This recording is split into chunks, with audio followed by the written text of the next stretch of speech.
Okay, it is now 7 o'clock. I'd like to call to order the Committee of the Whole meeting for the City of Urbana City Council for Monday, March 3rd, 2025.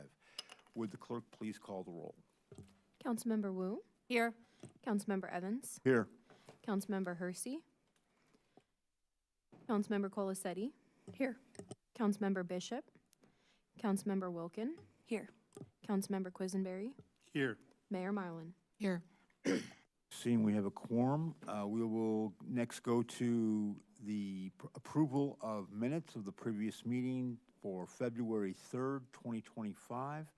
Does anyone have any substantial changes? Seeing none, do I have a motion? Move approval. Second. Moved by Mary Alice, seconded by James. All in favor, say aye. Aye.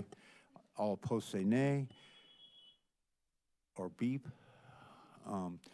That motion passes. Those minutes are approved.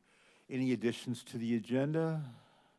Seeing none, we will move on to presentations. Seeing none, we will go right to public input. If anybody has public input, please step forward to the microphone. You have 5 minutes. And please state your name for the record.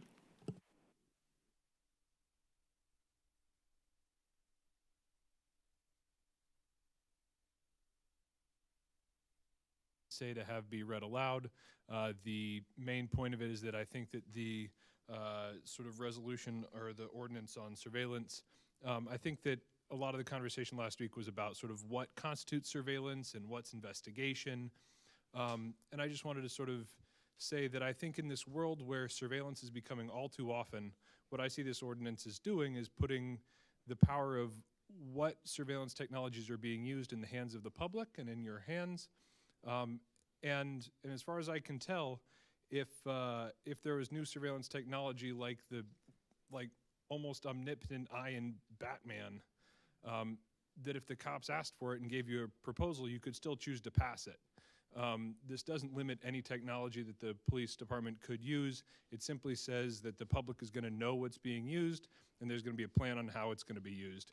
And I think that it's really important that we focus on the fact that this isn't a discussion about which technology should be used. It's not a discussion of like, what does surveillance even mean?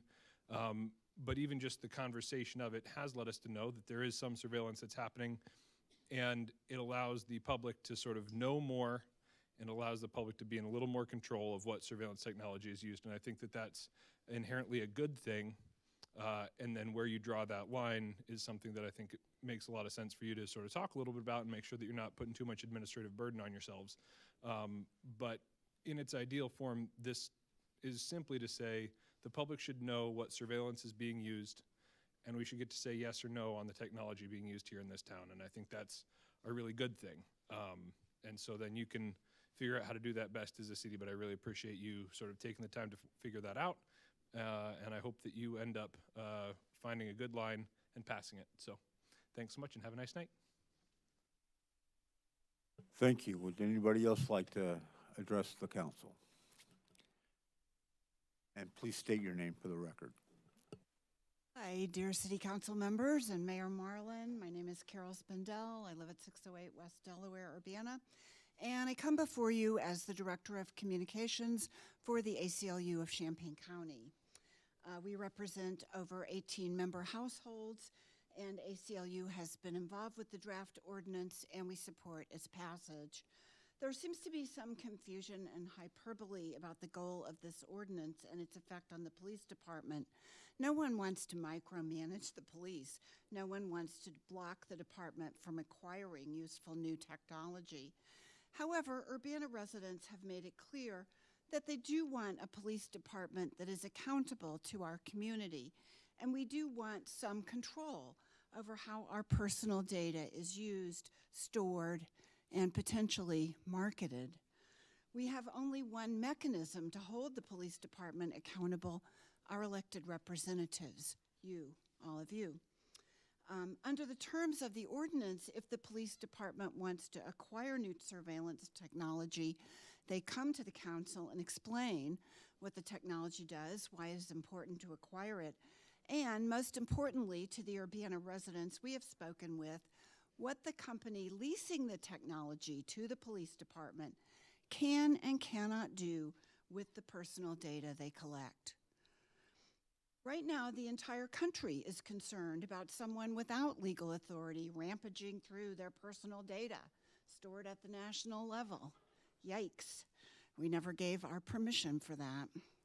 It's clear that Americans want guardrails placed around their data to protect it, to specify how law enforcement can use it, and to protect their personal information from private companies that may want to profit from its sale. We don't know what technology will be invented and marketed to law enforcement in the future. AI, who knows?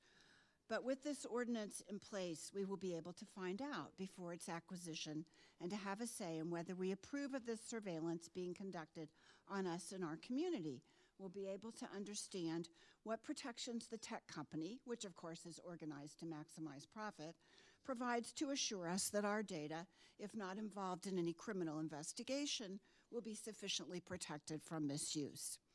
We deeply appreciate your service to our wonderful town and the attention that you and the staff and the police department have devoted to this issue.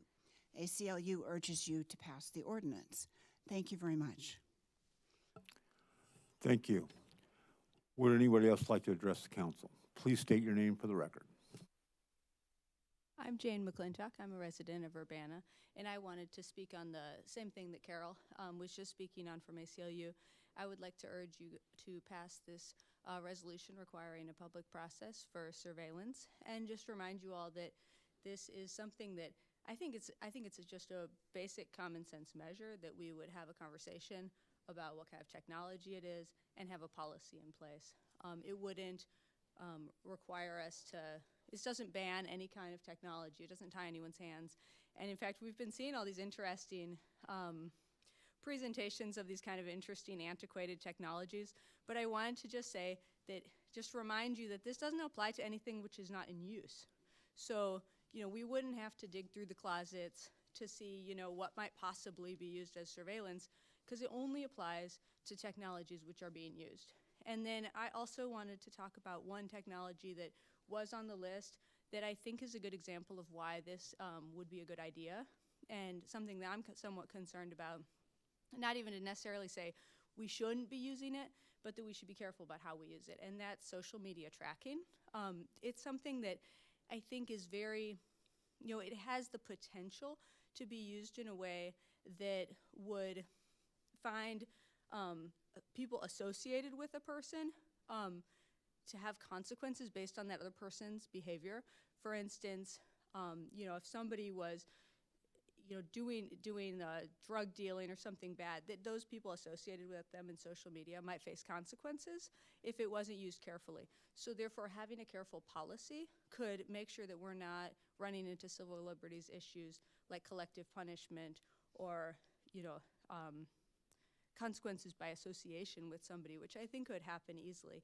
And also, even these tech companies, we don't really know, what is their algorithm for tracking, and without doing an annual report, we might find that some bias comes in and that unintentionally we're actually tracking mostly people of color or mostly young people or only students or only community members. And so I think doing that, having a basic policy in place and doing that kind of tracking would help us to use that technology in a smart way where, it might be really useful. If someone keeps having noise complaints, that maybe it's a good idea for the police department to know ahead of time when they're planning a party. But if somebody hasn't done anything yet, I don't think it would be appropriate for the police to track whether they're having a party or not. So I think having a policy for something like that would be really useful. But there isn't really that many technologies that it would apply to, and I don't think it would be a very big burden. And I think this is just a common sense thing. And we've had a lot of time for input. I appreciate all the work that Grace has done and the suggestion that Chandra had for the exigent circumstances. And I think this is the time to get this across the finish line. If as we implement it, we have other ideas, we want to make it even better, we can always go back. But we don't have to, have anticipated everything to get the ball rolling on this and learn from getting going on it. So I urge you guys to vote yes for this, and I appreciate all the hard work on it. Thanks for your time. Thank you.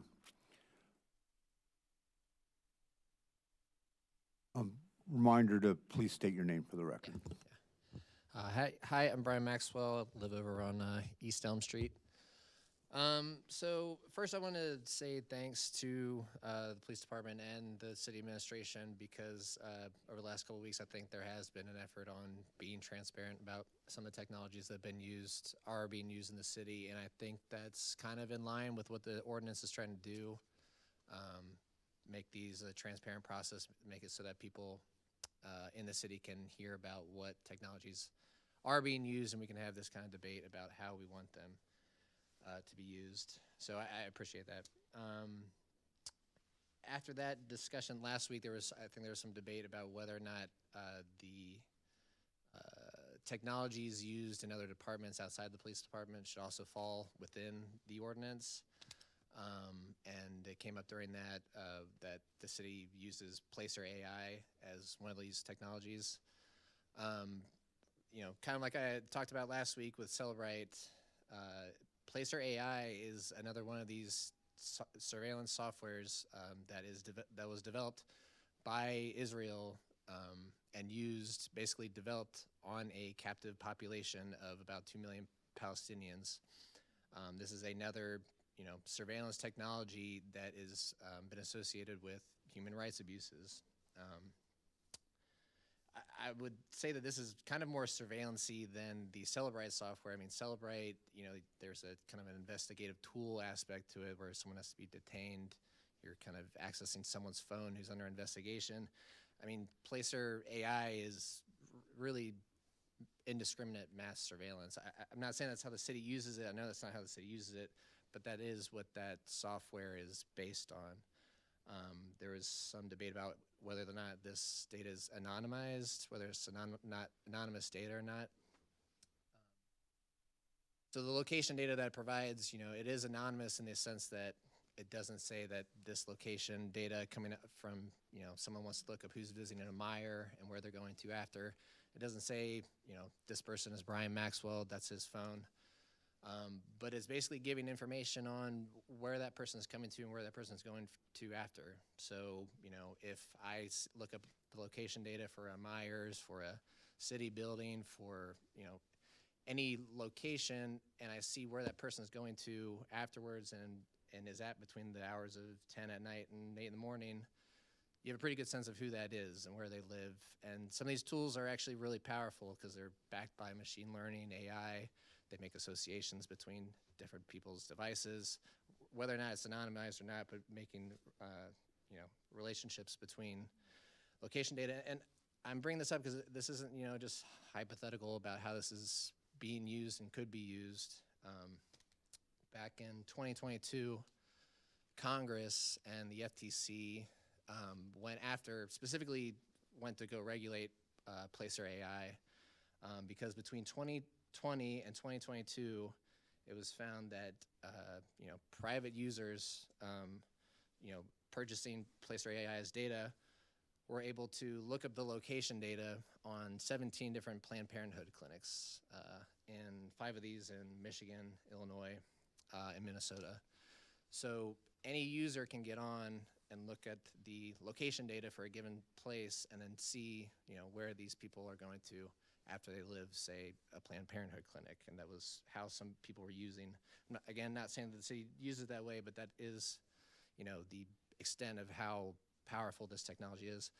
And people can't really opt out of that. Placer AI doesn't share what apps that it buys that location data from. It doesn't share what apps it essentially has partnerships that it can purchase that data from.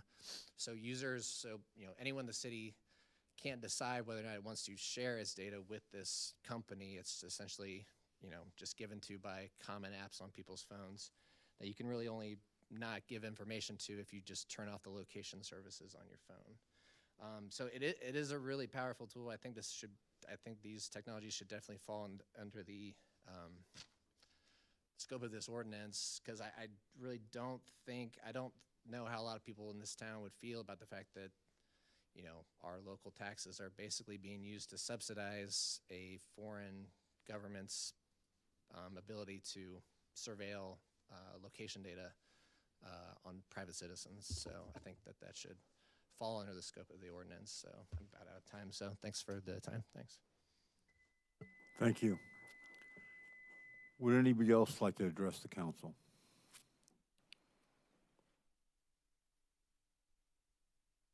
Reminder to please state your name for the record. Hello, City Council. My name is Sarah Nixon. I'm here in support and want to thank Councilwoman Wilkins for taking action on behalf of the people of Urbana to establish basic checks and balances. So thank you for that. And I came here to speak in support of the proposed ordinance because I do want law enforcement to have appropriate tools, and I want them to use these tools appropriately with appropriate oversight by their employers, by all of us. Law enforcement work for the people, not against the people. We do need oversight to ensure excellence in policing. We have a history in Urbana of police misconduct, of police abuse of technology, misused in order to do actual harm to residents. I was surprised by the intentional omissions in the presentation recently given to council on the current state of investigative tools available to the UPD by Deputy Chief Smizer. Urbana police have access to police surveillance technology, to state police surveillance technology, and he chose not to mention that. Urbana police have access to Champaign Police Department surveillance technology and the University of Illinois' arsenal of surveillance devices. He chose not to mention that. The UPD can access the FBI and other federal agencies' surveillance technology, including information and data from third-party investigative platforms. He chose not to share all of that and instead presented magnifying glasses and flashlights and so on. In reality, there is an arguably vast array of tools, databases, and technologies that UPD has at their fingertips for any investigation, and they can and do access those. Police training includes schooling on how to lie and how to misrepresent truths and facts. City Council, when you are taking in police presentations and assertions, please don't ever forget that.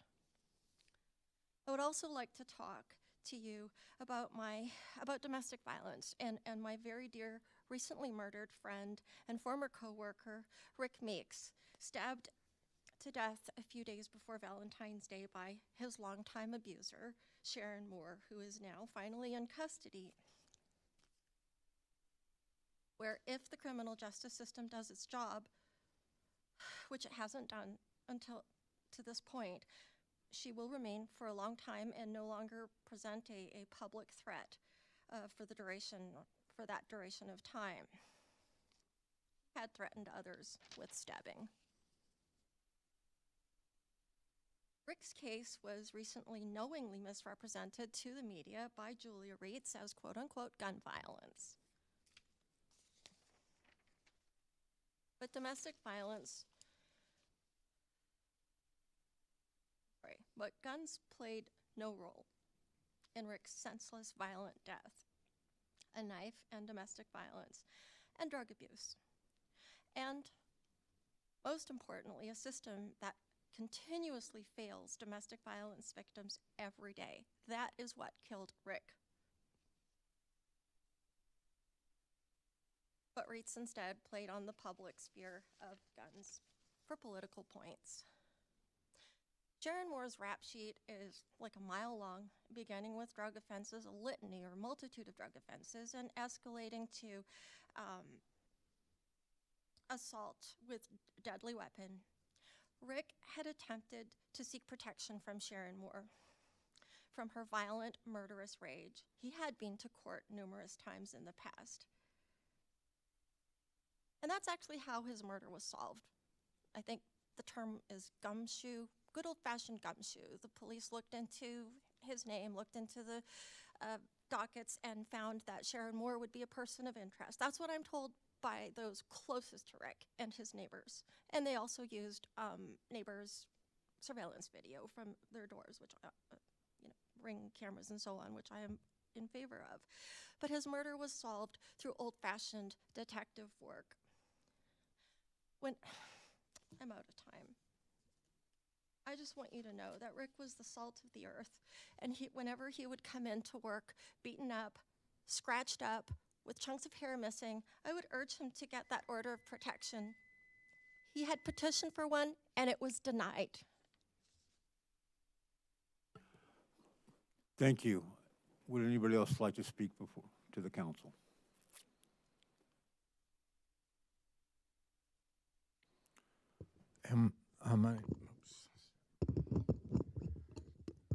I'm James Kilgore, a resident of Urbana. A few years ago, I remember coming to one of these meetings that had to do with surveillance. And a company representative came in here trying to sell us automatic license plate readers. And someone asked him what were the Fourth Amendment implications of license plate readers. And his response was, "Could you remind me again what the Fourth Amendment says?" So I think we've come a long way from that point. I think we have a very sophisticated corporate agenda driving this technology. And I'm very proud of the city of Urbana, or the city council, for taking up this policy, for putting together what is pretty much a cutting edge kind of initiative to look at the implications of surveillance technology and to build in structures of accountability to where the residents and the city council can find out exactly what's happening with the technology that's being put into place. So I hope the city council will take that into consideration, because this is a long haul piece, this technology. We're at the very start of AI, right? And I don't think we can afford to just leave the door open for the purveyors of this technology to do whatever they want. So I'm really enthusiastic about the ordinance, which will make it imperative that the city council does proper research on any technology that's surveillance or investigation. And I think that difference between those two is a little bit hazy and probably needs more exploration. Secondly, that the ordinance would require an annual report to the city council on how this technology was being used. And that's where the structure of accountability comes in. Because one of the things that often happens when you're dealing with an issue like this is that there may be one or two people on the city council for whom this is a very high-level priority. But then if there's no ordinance, no structure of making those who are implementing this accountable, when the one or two people disappear, all of a sudden it's as if the whole episode never happened. I don't think we can afford to do that at this point in Urbana, or anywhere for that matter. We need accountability. We need structures like annual reporting. We need more research capacity for decision-making bodies to look into this technology. So I hope you will pass this ordinance and continue the spirit of this ordinance into the future. Thank you. Thank you. Does anybody else want to address the council? Seeing none, we will go on to the next item, and that,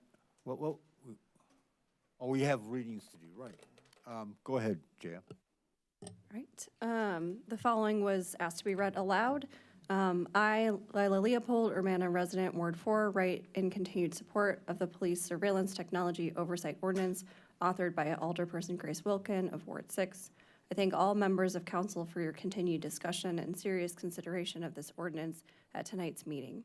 This ordinance can play a crucial role in maintaining open and honest communication in our community.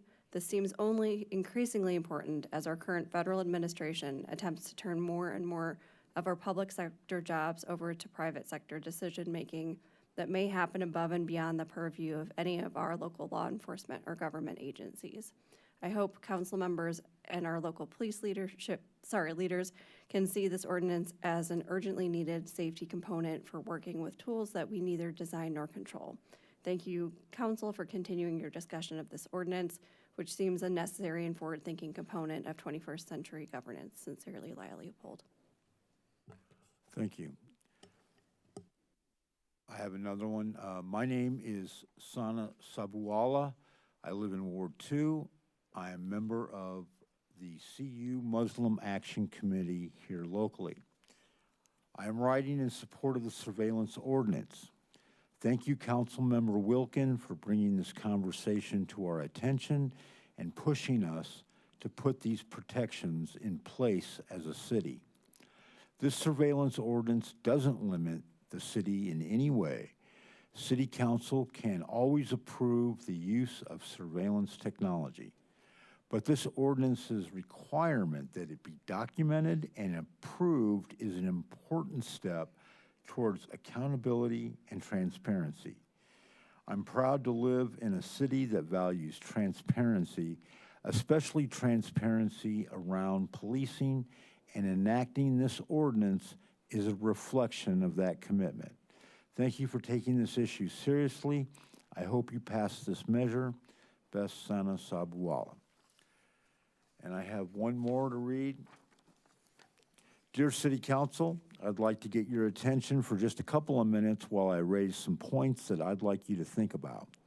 The results of the primaries are in, and I'd like everyone on council to take note of them. This is an opportunity to hear from all voters, not just the ones who show up and submit public input.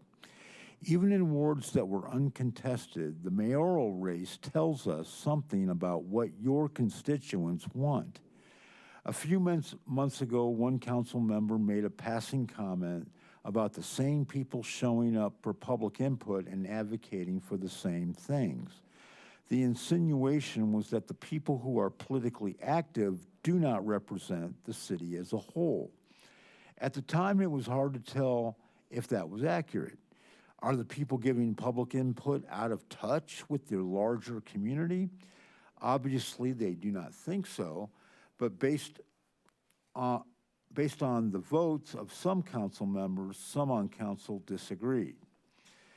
Now that we have the election results, we see that there is overwhelming support for community oversight before automated license plate readers are purchased and installed. The voters do not favor huge increases in government spending on police.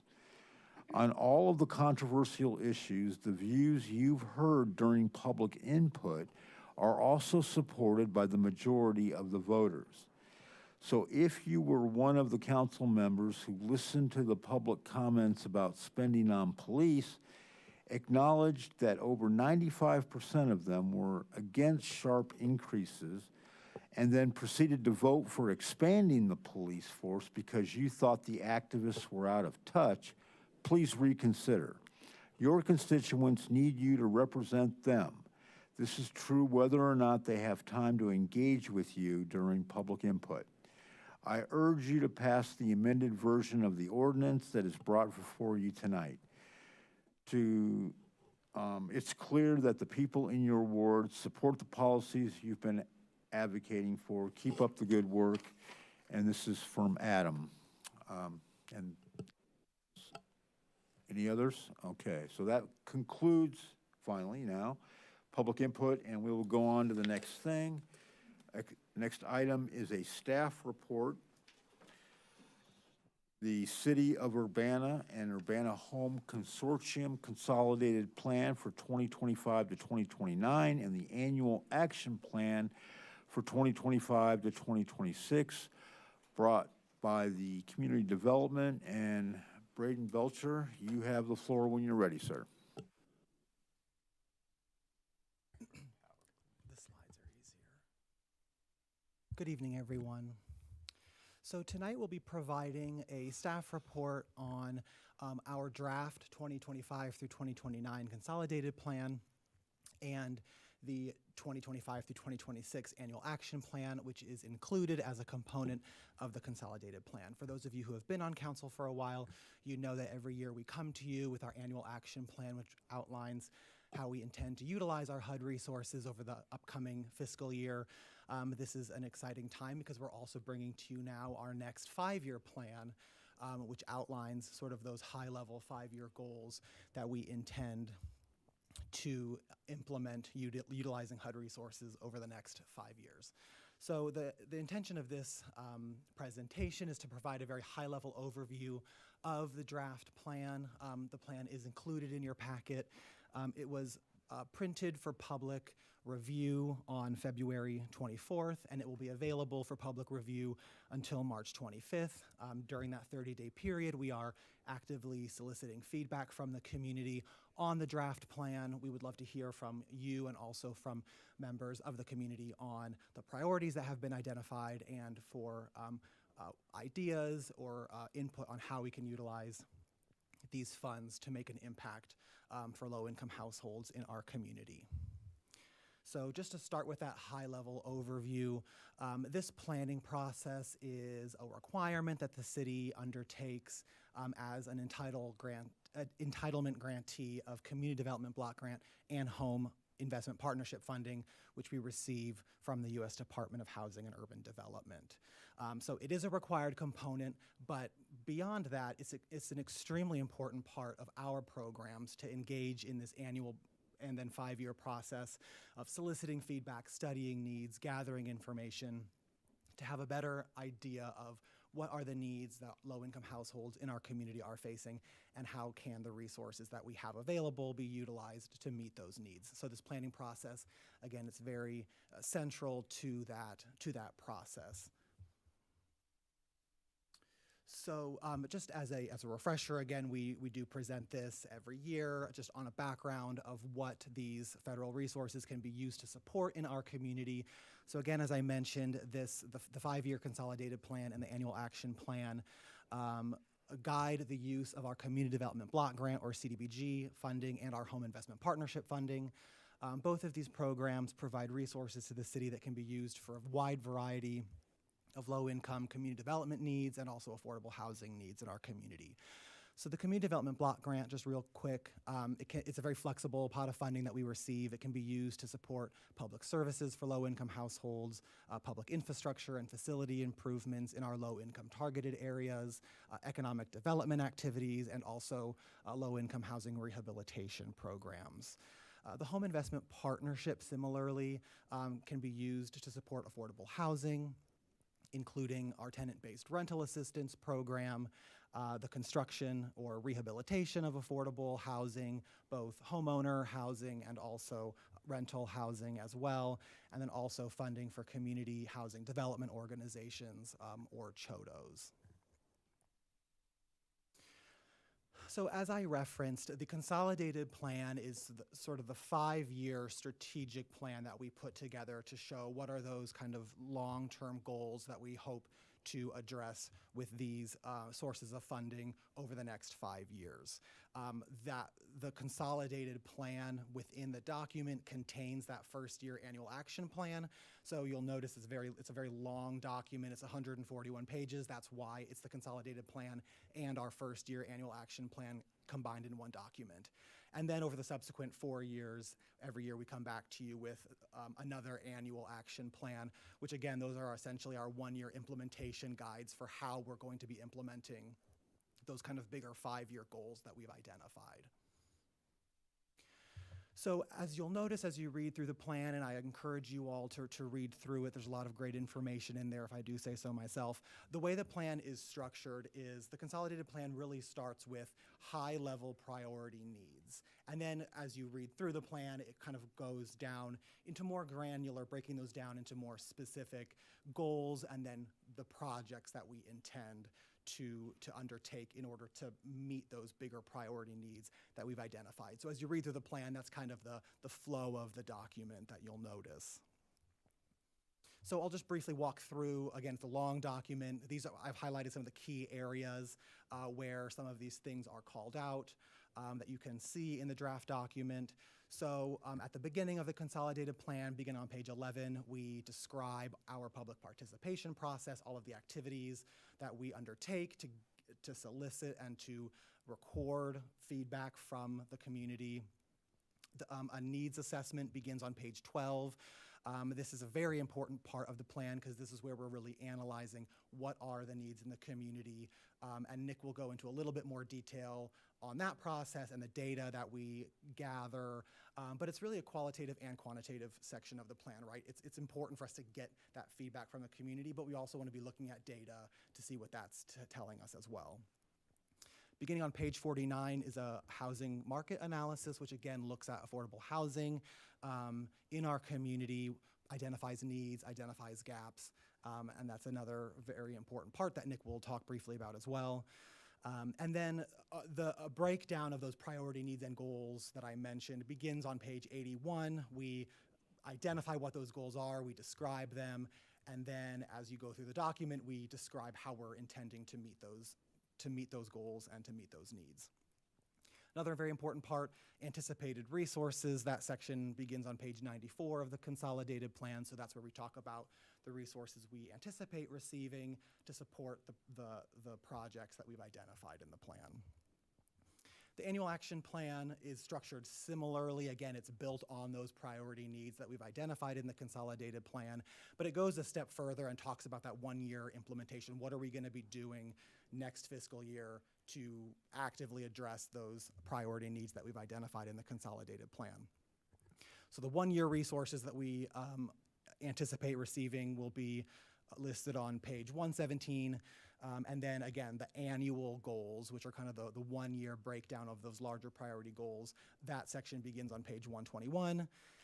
And then we go even a further level describing specific projects that we will be undertaking to meet those goals and objectives. And then there's also on page 136, another very important part is our homeless needs assessment, where we discuss homelessness in Champaign County and Urbana, and how we will be partnering with other organizations to address that need and how we will be utilizing our funds and the resources we have to address the needs of individuals experiencing homelessness in our community.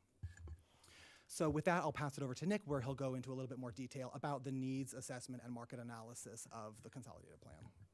Thanks, Braden. Good evening, everyone. So this is going to be a pretty high-level overview. As you saw, these sections of the plan are about 70 pages long, so we'll just touch on a few of the really big takeaways, but again, we do encourage everybody to dig in and read through the whole thing. So as far as what we were looking at to inform these sections, the needs assessment and the market analysis, it was a pretty wide range of things, from quantitative sources like the census, the American Community Survey. HUD puts out a report called the Comprehensive Housing and Affordability Study, which is really affordability and housing targeted data that we used a lot for the plan. In addition to that, we're using more localized data through local organization plans and reports. This is through organizations like the Housing Authority, the Continuum of Service Providers to the Homeless, the County Mental Health Board, and so on. We're also doing sit-down consultations with service providers to make sure we have an understanding of what they're seeing on the ground in real time. And then we're also connecting with folks directly in the community through a community needs survey that we distributed throughout summer and fall of last year and received almost 200 responses for. And then we also attended a variety of outreach events and have held a couple public hearings concerning the consolidated plan as well.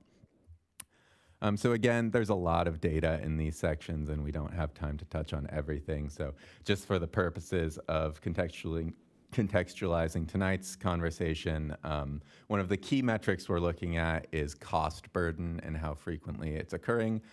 Cost burden is a statistic that basically means when someone is spending more than 30% of their income on housing costs. It's generally recognized in household finance that beyond that point, folks tend to not have enough money left over to cover other basic needs.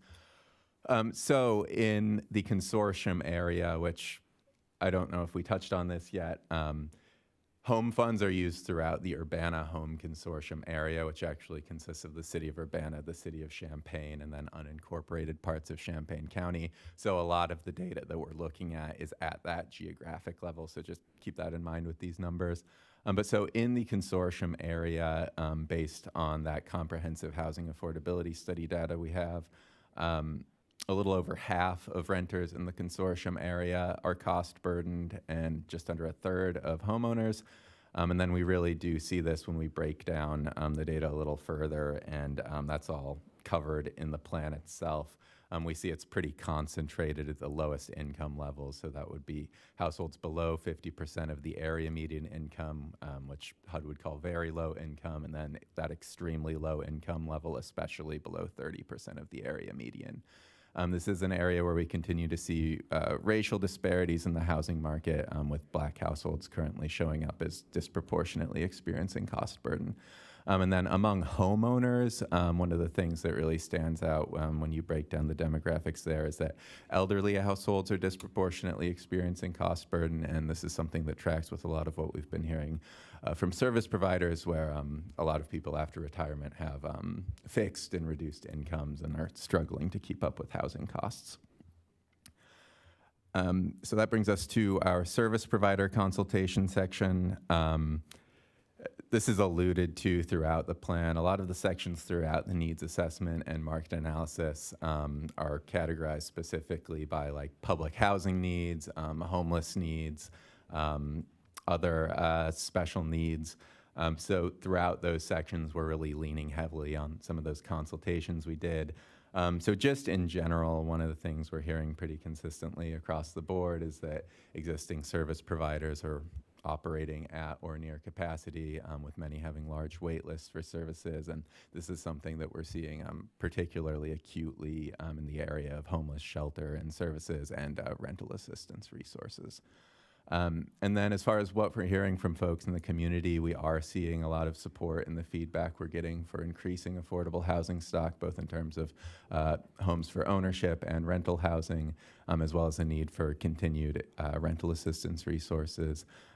Again, consistent with what we're seeing in the data and hearing from service providers, a lot of attention on addressing senior needs, and then other high priorities that we hear a lot about are mental health services, childcare, and food security.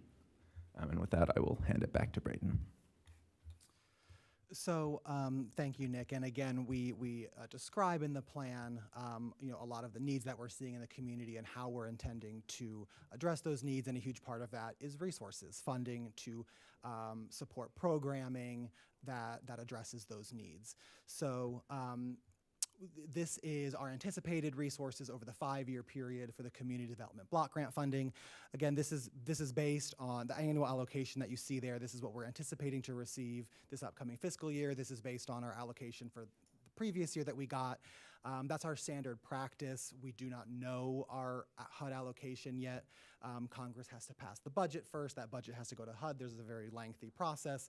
So as we're going through budgeting at this very early stage with the draft document, those numbers are just based on our what we're anticipating to receive.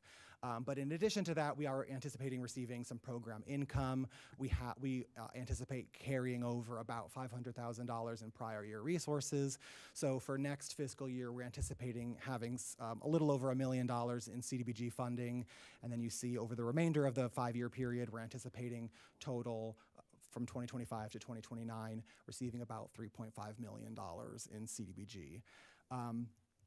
Home funding, similar structure. The annual allocation that we're anticipating to receive next year is based on prior year numbers.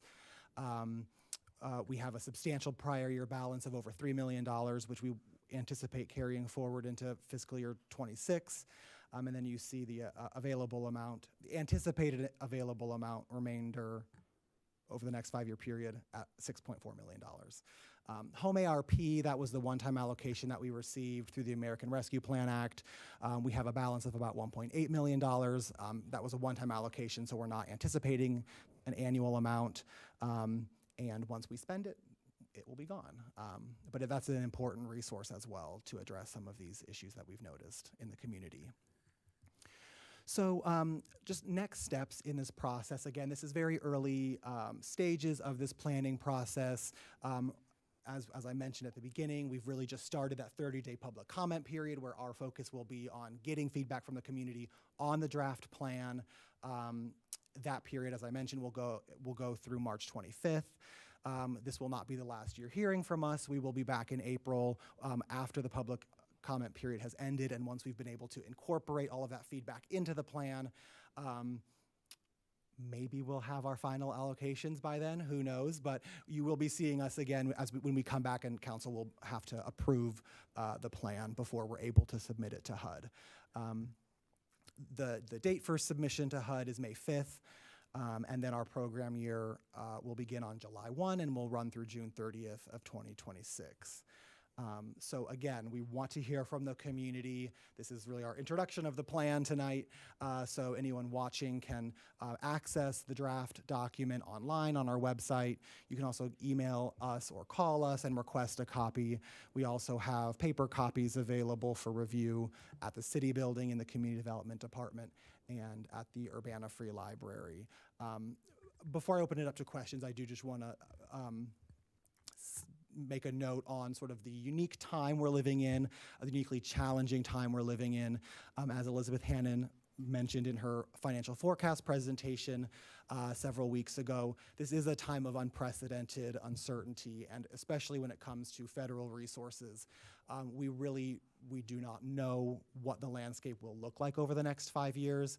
Again, we're following our normal process. This is the process we have always followed in the 50 years or so that we've had CDBG funding or home funding. We've always done this process. There's always a level of uncertainty because, again, we don't know what the allocation is going to be. It typically shifts a little bit as, different Congresses pass different budgets. So there's always some unknown, but that level of unknown this time is unprecedented. We are committed to ensuring that we utilize the resources that we have to the best of our ability to serve our community. But I just want to point out the obvious, which is that we're just not quite sure what those next 5 years will look like. We obviously will communicate to council as we hear more from HUD. We have not heard any directive or information from HUD at this point in terms of programming or changing requirements or anything like that. So we're just pursuing our normal process until we're told otherwise. But with that, I'm happy to open it up to any questions. James. Thank you for the presentation.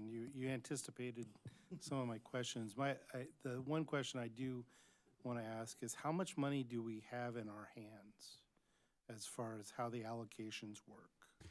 We don't have, I'm not quite sure what you mean by that. We don't have any money on hand because the way— The 1.8 million that was like an allocation for the past, do we have that? No, we do not. So the way that our HUD programs work is that we submit quarterly reports to HUD, and we then request reimbursement for eligible program expenses. So it's on a reimbursement basis. So we do it quarterly. Currently now we're doing it monthly just to ensure that we're up to date in case anything happens.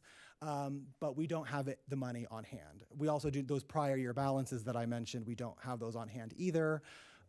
We can log into HUD's portal and see the numbers are there, but they're not in the city's bank account. Yeah, so they're allocated or they've been stated, but yes, we don't have them. Okay. We have signed grant agreements with HUD, which I hope will mean something, but you never know. Yeah, I hope so too. Thank you. We also have signed commitments with several sub-grantees for future use of these funds, which, again, we also hope will mean something. Anyone else? Mary Alice. Thank you. I know this is always a huge process for you guys to pull this report together. It's a very big document. So my question has to do with the new population count, because I believe that these funds are determined on the number of people, right, in our community. And now that we have updated numbers, how many fiscal years will it take for those to be reflected in our, if we keep the same mechanism for CDBG and home? That's a good question that I wish I had an answer to. Our allocations, again, HUD is given their budget and then they apply their formula to determine how much communities receive. That formula is opaque. There's many factors that they put into their calculator to make that determination. One factor is census numbers. That is something that they look at, but they look at allocations by state. They rank a lot of different factors, and it's not fully clear. So I don't have a specific answer to that question. Hopefully, it would mean, since our numbers have gone back slightly, that could mean a small or modest increase. But it's hard to say how that will play out, especially depending on what HUD's budget looks like once Congress passes their budget. So they have their own AI behind the scenes doing the calculations. I think calling it AI is maybe giving it too much credit. Okay, But, yeah. all right, thank you. Anyone else? Grace? Thank you. Thanks again for the presentation. I'll look forward to hearing more after the public input period. I think we had talked about before, I was trying to remember what exactly was the instance, but we had some extra money from ARPA or ARPA investment interest, I don't quite remember, that we put in HHI, right? Because we would have needed to amend our action plans here to do something. I'm a little fuzzy on what it was, but I just wanted to be sure that this was flexible enough to include housing needs. From what I recall, it was that we didn't have, I don't remember if it was tenant-based rental assistance or housing development and part of our plan, and just wanted to be sure that that issue was resolved if we did want to put money in those areas. Yes, those areas are definitely identified as goals and projects that we're intending to invest these funds in. And you're correct, there was $300,000 in uncommitted ARPA that we then committed to the HHI program, along with this home ARP balance that you see there, to kind of bring those different pots of funding together. So that $300,000 ARPA is not reflected in these numbers. That was not part of our home allocation. We got that through the city's ARPA, which is kind of different.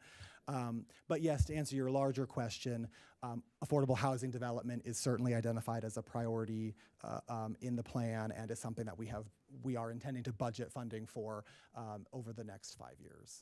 And then if I may, what was the issue why we couldn't do that with that 300,000? Was it just the amount wasn't right, or we didn't have that flagged? I'm not quite sure what you're referring to. From what I recall, I think there was a reason why we moved that 300,000 into HHI, because it was some limitation within these annual plans. Is that not right? No, I think the reason we moved the funding there was because it was ARPA funding that was uncommitted, and we identified that, hey, there's a need for more affordable housing and homelessness services, and so we thought of it as a unique opportunity to kind of bring together different pots of funding to kind of offer those grants to local organizations. So that was my understanding. I'm not quite sure if that answers your question. I think so. Thank you. Anyone else? Okay, Braden, looks like you're free to go, sir. Thanks for the presentation. Next up, next up will be new business. The first is a resolution number 2025-03-018R, a resolution authorizing the execution of an intergovernmental agreement for residential electronics and household hazardous waste collection from the Public Works Department. And Mr. Scott Tess has the floor.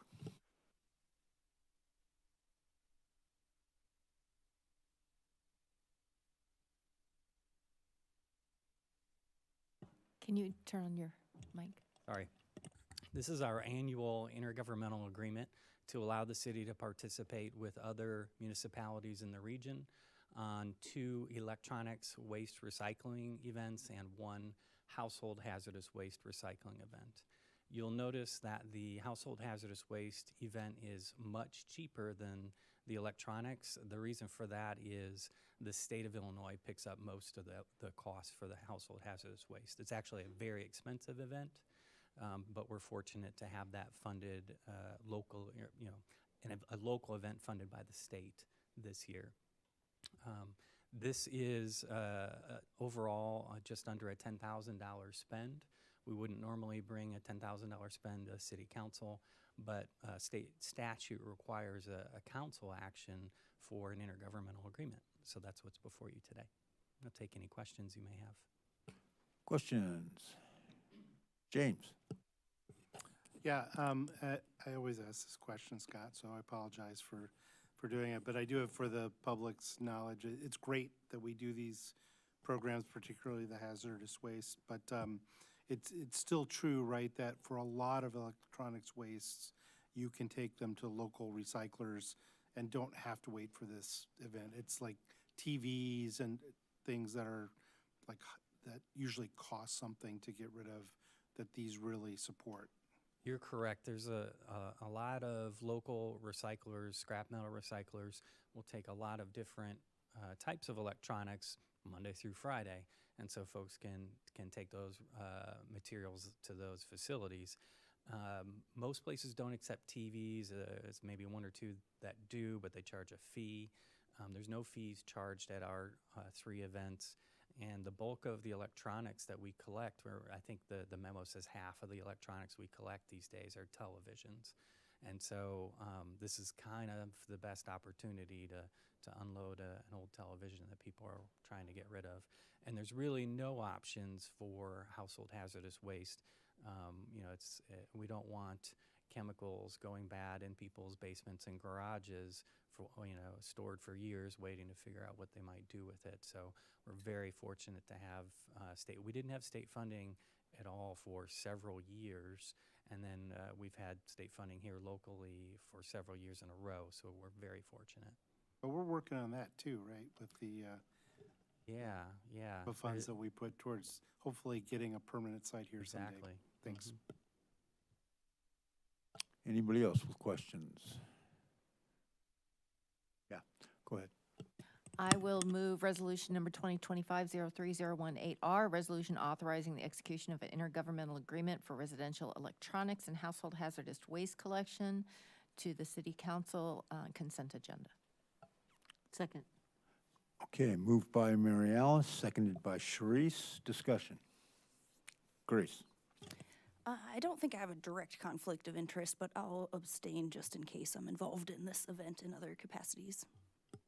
Okay, anybody else for discussion? James? I just want to reiterate, I mean, these are great programs. We've been doing it for a long time in conjunction with the county and other municipalities. It's a great option for people. It's actually kind of a social event. You see people there and drop things off, but thank you for continuing to bring this to us. Okay, with that, we will have a voice vote to move this to the regular council meeting. Oh, yeah, is that consent? Yeah, okay, consent, under the consent agenda. All in favor say aye. Aye. All opposed say nay. Oh, aye. And all opposed say nay. And one abstention. Okay, so the motion does pass. That will be sent. The clerk has direction to send that to the next meeting on the consent agenda. Next item, thank you, Scott. The next item is resolution number 2025-03-019R, a resolution certifying a community housing development organization for the Urbana Home Consortium, namely Habitat for Humanity, for the program year 2025. And I'm also going to read the next one, resolution number 2025-03-020R, a resolution approving and authorizing the execution of an Urbana Home Consortium Community Housing Development Organization funding agreement, again with Habitat for Humanity, for the program year 2025. And Braden, you have the floor, sir. Okay, thank you. So the next two resolutions go together. I'll talk about them at once, and then if there's any questions about either of them, I'm happy to answer those. So the first resolution is to certify Habitat for Humanity as a community housing development organization for the Urbana Home Consortium, and then the second resolution approves a funding agreement with Habitat for the development of affordable housing through the Home Consortium's CHODO funding program. This is another annual process that we go through, so hopefully you're familiar with this, but this is one of the important ways that we provide funding to local organizations to develop affordable housing. So just to provide some context, a CHODO is a private nonprofit community-based organization that has staff with the capacity to develop affordable housing for the community that it serves. It's a HUD term, so that's why it's an acronym. They love acronyms. There's a certification process that staff must undertake each year in order to determine whether or not an organization qualifies as a CHODO and is therefore eligible to receive CHODO funding. We have to look at a variety of factors, including the legal status of the organization, the organizational structure, and then their capacity and experience with developing affordable housing. So again, those are the criteria that we look at, and then if they are eligible under those criteria, we are able to recommend certification as a community housing development organization. So for nonprofits that are certified as CHODOs, the Home Consortium must set aside a minimum of 15% of our annual home allocation for affordable housing projects specifically undertaken by CHODOs. HUD also requires that we set aside a maximum of 5% of our allocation to be used to support CHODO operating expenses, so payroll and then other costs associated with the development of affordable housing. As the lead entity of the Urbana Home Consortium, Urbana staff are responsible for accepting and reviewing proposals for CHODO certification and for providing funding recommendations for CHODO projects. So based on staff's assessment of the proposals received this cycle, Habitat for Humanity meets the certification criteria and is thus eligible to receive home funds for affordable housing development in the upcoming fiscal year 2026. So attachment 1 in the memo includes the project summary. There's also a brief narrative and timeline of the 4 affordable housing projects that Habitat intends to undertake with this funding.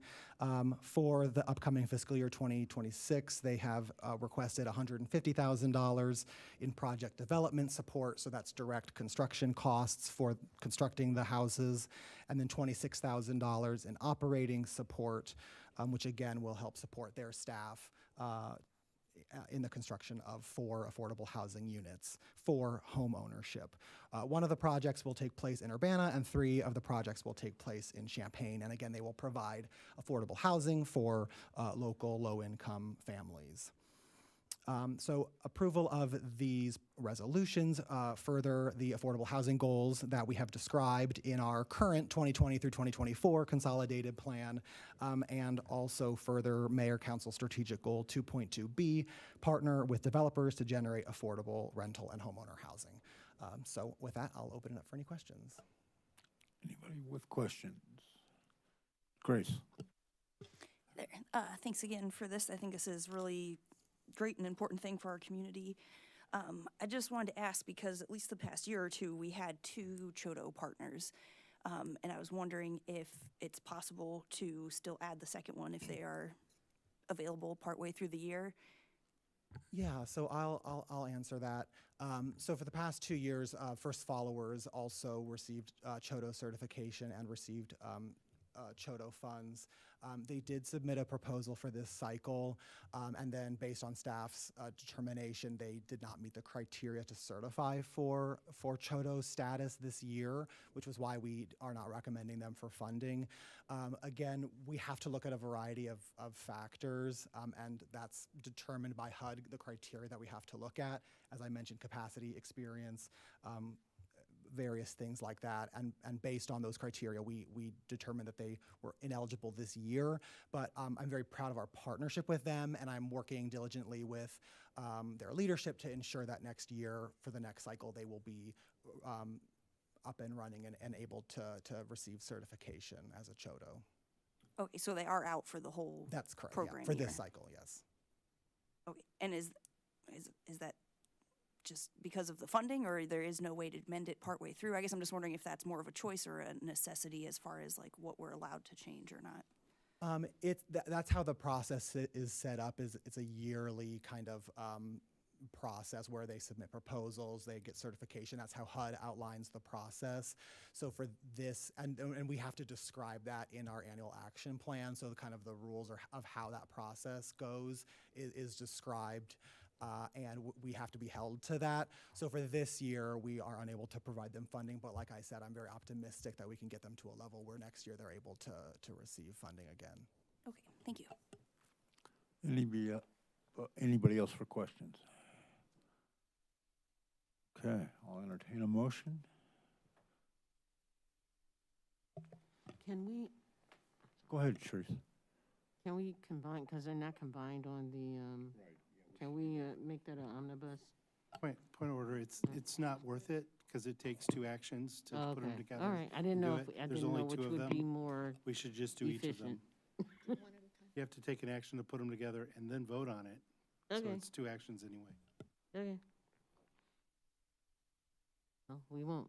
I'd make a motion then to, for resolution number 2025-03-019R. The right one? Yep. A resolution certifying a community housing development organization for the Urbana Home Consortium Habitat for Humanity, PY 2025. Is there a second? Second. Okay. I was going to ask if it'd be on And consent. do I do both of them? Well, let's back up. Do you want to put it on the consent agenda? Yeah, on the consent agenda. Okay. Are you seconding that?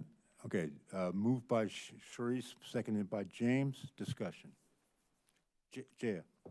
I just wanted to quickly say I appreciate Grace's question and I appreciate Braden's answer. I think it's worth noting how remarkable it is that we have city staff who are willing to work with our community agencies to make sure that we're allocating our funds the best possible way. That's not support that a lot of nonprofits get, and so I just wanted to take a moment to say thank you to Braden and the other members of the community development team. Anybody else for discussion? Okay. This again will be a voice vote. All those in favor say aye. Aye. Aye. All opposed say nay. The ayes have it. That resolution will be moved to the next meeting. Okay, I'd like to do the next one. Go ahead, Sharice. Resolution number 2025-03-020R. Resolution approving and authorizing the execution of Urbana Home Consortium Community Housing Development Organization Funding Agreement, Habitat for Humanity, PY 2025, to consent agenda as well for approval. Second. Okay, moved by Sharice for the consent agenda, seconded by Mary Alice. Discussion. Seeing none, all those in favor say aye. Aye. All those opposed say nay. The ayes have it. Those two resolutions move forward to the next meeting. Thank you, Braden. Next item. Ordinance number 2025-03-007, an ordinance amending the annual budget ordinance, budget amendment number 6 omnibus, and it looks like our stellar Elizabeth Hannon is getting in position to take the floor. You have it, ma'am. Thank you. So this is our 6th budget amendment this year. And as you know, budget amendments do require 6 affirmative votes. So I will just quickly run through the items that are included here. First of all, we are going to reallocate funds from a vacant position in the legal area in order to pay for outside counsel services. As you know, we've done this several times in the past. Then there is a group of line items related to scheduled small equipment, and these are These are essentially revolving accounts where we budget a level amount on an annual basis to replace certain pieces of equipment in each department, but because the purchases don't happen in a level manner, we roll those over, whatever's left after the end of the year. The largest item here is $330,000 for overtime in fire operations. This is largely driven by employees being out related to duty injuries and also military leave. And as you know, when they get down to a certain minimum number of people on a shift, they have no choice but to call people back on overtime. We are moving $20,000 from the Public Works operating budget into the VERF, so there's a transfer between funds of $20,000. And related to that, we're also rolling forward funds for that chipper truck purchase. So we're rolling it forward from prior fiscal year. We're also increasing the amount. There is, and we will talk about the bonds here in just a minute, but we're adding another $15,000 for professional fees related to issuance of bonds for the fire stations. We are moving money between projects in the local motor fuel tax fund to help pay for a portion of the Philo Road resurfacing. And let's see, an increase in funds for Boneyard Creek maintenance. And then in the IT fund, there's a small reallocation from savings from vacancies in order to fund a new IT ticketing system, which they would like to implement this year. So happy to answer questions. Questions? James? It's always the smallest things that get the questions. So I do want to ask a question about, I'm not concerned about the cost of the ticket system, but the implication in the description of it is that we are buying a new system because we didn't want to go to a cloud system. And I'm curious if that's you may not be able to answer this question, but I'm curious if there's a philosophy that we would prefer to run things ourselves on our own equipment instead of use the cloud, because there's an implication of long-term hardware that has to be kept running to support a ticket system we run ourselves. I will get you a better answer. I'm going to say I don't think that's our general philosophy at the city. Our entire financial system, the whole open gov system that we use for many things in public works, those are in the cloud. So it's not a general philosophy. It just feels like an opportunity that's being missed to get rid of more hardware that we don't need to run anymore. Yeah, there's some specific reason, and I will find the reason and get you that thank you. information. Grace? I had a question for fire department leadership. Just if you had a sense or could give us some kind of, Chief Dade back there too, yes. Some context into the overtime and how long you might think this would last, just that this is almost double the overtime. And from what I recall, the budget talk with, I think we continued the 6 safer positions. And I guess just wondering if you have a sense on how much longer this overtime need might continue. We do. Thank you. Good evening. So I'm glad you brought up SAFER, because SAFER is actually a couple things that were involved with this. We are grateful that we do have the SAFER. They're incredibly helpful to us. But starting in September, we did have a influx in hiring. So we did hire 7 in September, and part of that was getting them their initial training. So right off of that, we had 10 people that were going to their initial training because of a few retirement separations. Currently, we have one that just returned from injury, so they're back on operations. We still have 4 off on injury and 1 deployed. Our deployed member should be returning June 1st. We should also have, or we're expecting, one of the injuries to return at the beginning of June, and then 1 in July. 2 of them are still undetermined right now. And I'm sorry, to clarify, that includes 7 people who are new hires in training, or they are currently working, or they're in training still? Correct. When we hired them in September, that was part of the early cause of some of the overtime, is because we have to send them off for training. Their initial training right off of the bat is 10 weeks. After that, they start to come back, get on the job training, and then they go on to shift. So we incurred a little bit because of that large number of hires right off of the fiscal year. Thank you. Anybody else with questions? I'll go ahead, Mary Alice. Yeah, so just expanding a little bit on the purchase of the ticket system. Everybody loves ticket systems. So I'm just trying to understand. So basically, when they researched the different ticketing systems, there was a cloud option, and then there was a kind of install a program option, so to speak. And it says, while the new system's annual maintenance costs are slightly lower, the one-time purchase is $7,800. So I'm assuming what that means is that from what we're currently doing right now, the reason I asked this question is because we're taking money from a vacancy to pay the $7,800, and I want to ensure that if that position is needed next year, we'll have the funding for that. Correct. The $7,800 is a one-time cost related to purchase and implementation, but they will have that position fully budgeted next year, and they will have sufficient money in their operating budget to cover the ongoing costs. Thank you. Any other questions? I will entertain a motion. I'll make a motion. I'm not going to put it on the consent agenda because it needs 6 votes.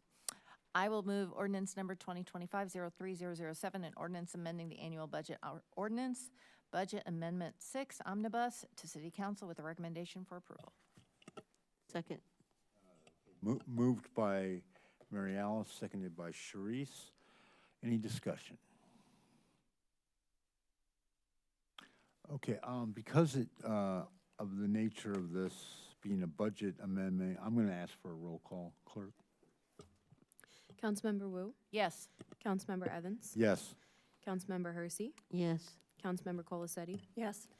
Councilmember Wilkin, Yes. Councilmember Quisenberry, Yes. Okay, that does meet passage to be moved to the regular agenda next week. Next item is ordinance number 2025-03-008, an ordinance providing for the issuance of not to exceed $9 million general obligation bonds, Series 2025. And go ahead, Elizabeth, when you're ready. Sure. So this is the ordinance that would give us the authority to issue $9 million in bonds for the fire station projects. And this is consistent with what's in the budget and what's in the capital improvement plan. You've talked about this previously back in you've talked about the fire station project many times, but you specifically in 2023 approved a resolution indicating that it was our intent to reimburse some of the construction expense by issuing bonds. And that was a necessary legal step in this process because of the timing. So staff has been working with Chapman, a Chicago law firm, as bond counsel on this, and with Baird as placement agent for this bond issue. Bond counsel makes sure we're doing everything by the book, and they can issue an opinion on the tax-exempt status of the bonds. The placement agent markets the city bonds to financial institutions that will purchase them. I also want to point out that we're currently going through essentially a pre-qualification process to make sure that everyone who would bid on the bonds is certified under our requirements in Section 2-119 of the City Code, which we call our EEO certification process. And that section does require that financial institutions that the city works with be certified. So currently, based on the information that I have and the timeline for certification, which has basically closed for the March meeting, I expect that we will probably have 4 or fewer bidders for our bonds. Also to note, in next year's budget, we'll be doing some housekeeping items related to this. For example, we'll have to create a debt service fund, which the city has never done previously for other bond issues. Not quite sure why, because I wasn't here when we issued those other bonds. but there will be some additional steps. So we expect, several of the bidders are already certified because they've done business with the city in the past. We expect that any additional financial institutions that want to bid will be certified on March 18th when the Human Rights Commission meets. Baird will distribute a preliminary term sheet on March 24th. Then there will be a period of due diligence. So if any of the potential investors have questions for the city about our financial condition, we'll probably have some meetings to talk about that. They may have questions about our annual financial report, our financial policies, general things like that. And I would be participating in that. And then April 19th, we'll ask for best and final offers to do the financing for the city. And then on the 14th, I would expect to notify you of the outcome. And then by the 29th, we should be closed on the bonds. The money should be in our bank account. So this ordinance basically sets the parameters, which is maximum $9 million, maximum interest rate of 5.5%. I don't expect it will be that high, but we don't know what may happen between now and then. And then it gives that authority to me and the mayor to pull the trigger on it, because this is a very time-sensitive process. The markets are moving all the time. Interest rates are changing. We need to be able to lock that in fairly quickly. Any questions? Grace. Thank you, Elizabeth. I'm trying to organize some thoughts here. I feel like it's a lot to take in as far as the financials. I was wondering about Section 10 talks about tax levy abatement, and it sounds like we're promising that we will abate taxes sufficient to cover $1.25 million a year from 2025 to 2033. And I'm wondering, is that already included in our financial forecast, or are we saying that we would need to increase our tax levy by that amount? So the tax levy will not be increased. This is a common thing. So cities generally receive a lower interest rate on general obligation bonds, and general obligation bonds are backed by the full faith and credit of the city or the city's taxing authority. So typically what happens, and this happened exactly the same way with our last two bond issues, there's a levy established when the bonds are issued, and that information is provided to the county clerk, and that instructs them to levy those taxes to pay the debt service on the bonds. And then each year when we levy taxes, we pass a resolution or an ordinance that says, okay, but no, don't levy those taxes because we have the money to make those bond payments. So the intention is that we're never going to levy taxes to pay these bonds. There is, in the capital improvement plan, you will see the amounts set aside to pay the debt service on the bonds. But it's just, it's kind of a quirky thing that because they're general obligation bonds, that levy has to be established in the ordinance.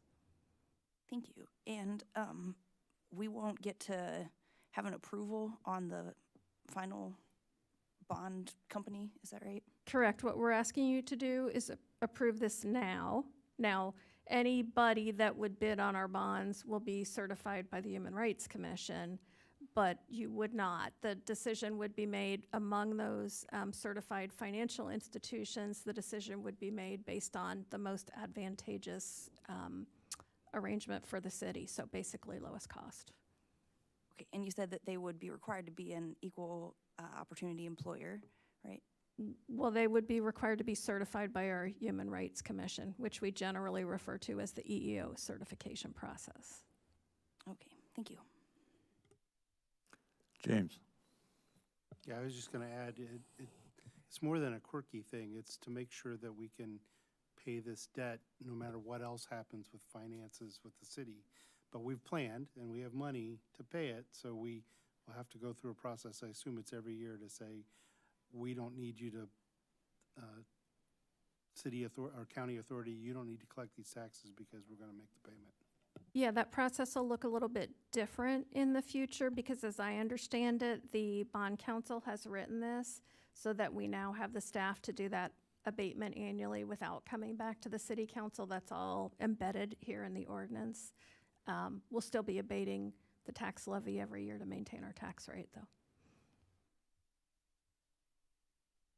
Mary Alice. I just want to make sure that I believe this is what this is saying to us, right? We are basically delegating to you and the mayor the ability to issue bonds as long as it doesn't exceed the 5.564 years and the amount of the interest, right? So if anything's lower, you can do it, but you can't go above it. Right. It actually allows us to go to 10 years on the bonds. I think that was kind Okay. of like an average duration of the bonds or something like that. But So yes, up to 10 we years can't at go a certain interest rate. I'm just trying to clarify up for to everybody. 10 like- years, not more than $9 million, and not more than 5.5% interest. Thank you. Any other questions? Okay, seeing none, do I have a motion? James? Yeah, I'll move ordinance number 2025-03-008, an ordinance providing for the issuance of not to exceed $9 million general obligation bonds, Series 2025, to City Council for approval. Second.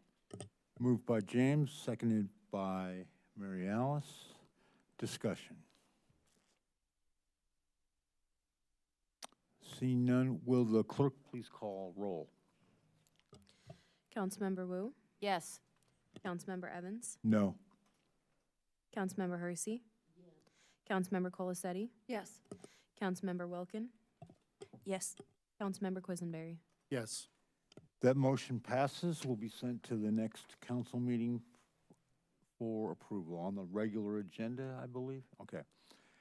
Next up, old business, ordinance number 2024-12-042, an ordinance establishing approval policy and reporting requirements for policing, surveillance, technology, and databases. And the mayor would like to make some opening remarks. Diane, you have the floor. More to ask for clarification. Just so folks know, it is our intent to get an ordinance formatted, reviewed, and brought to council for consideration and passage. So I think we're all on the same page there. Where we're at now, though, is we have had 5 versions of this ordinance sent to council since December. Just to make sure everyone remembers, last Monday, the council discussed version 4 of the surveillance ordinance, and during that discussion, one of the major things you clarified through a straw poll was that the scope of the ordinance would focus on police surveillance and police surveillance technology and investigative technology, and you discussed some other issues. So following last Monday's meeting, the city attorney worked to format version 4 of the ordinance that you had in front of you so that it could be incorporated into city code. There were some changes that had to be made. He also included language that was suggested by Councilmember Mary Alice Wu.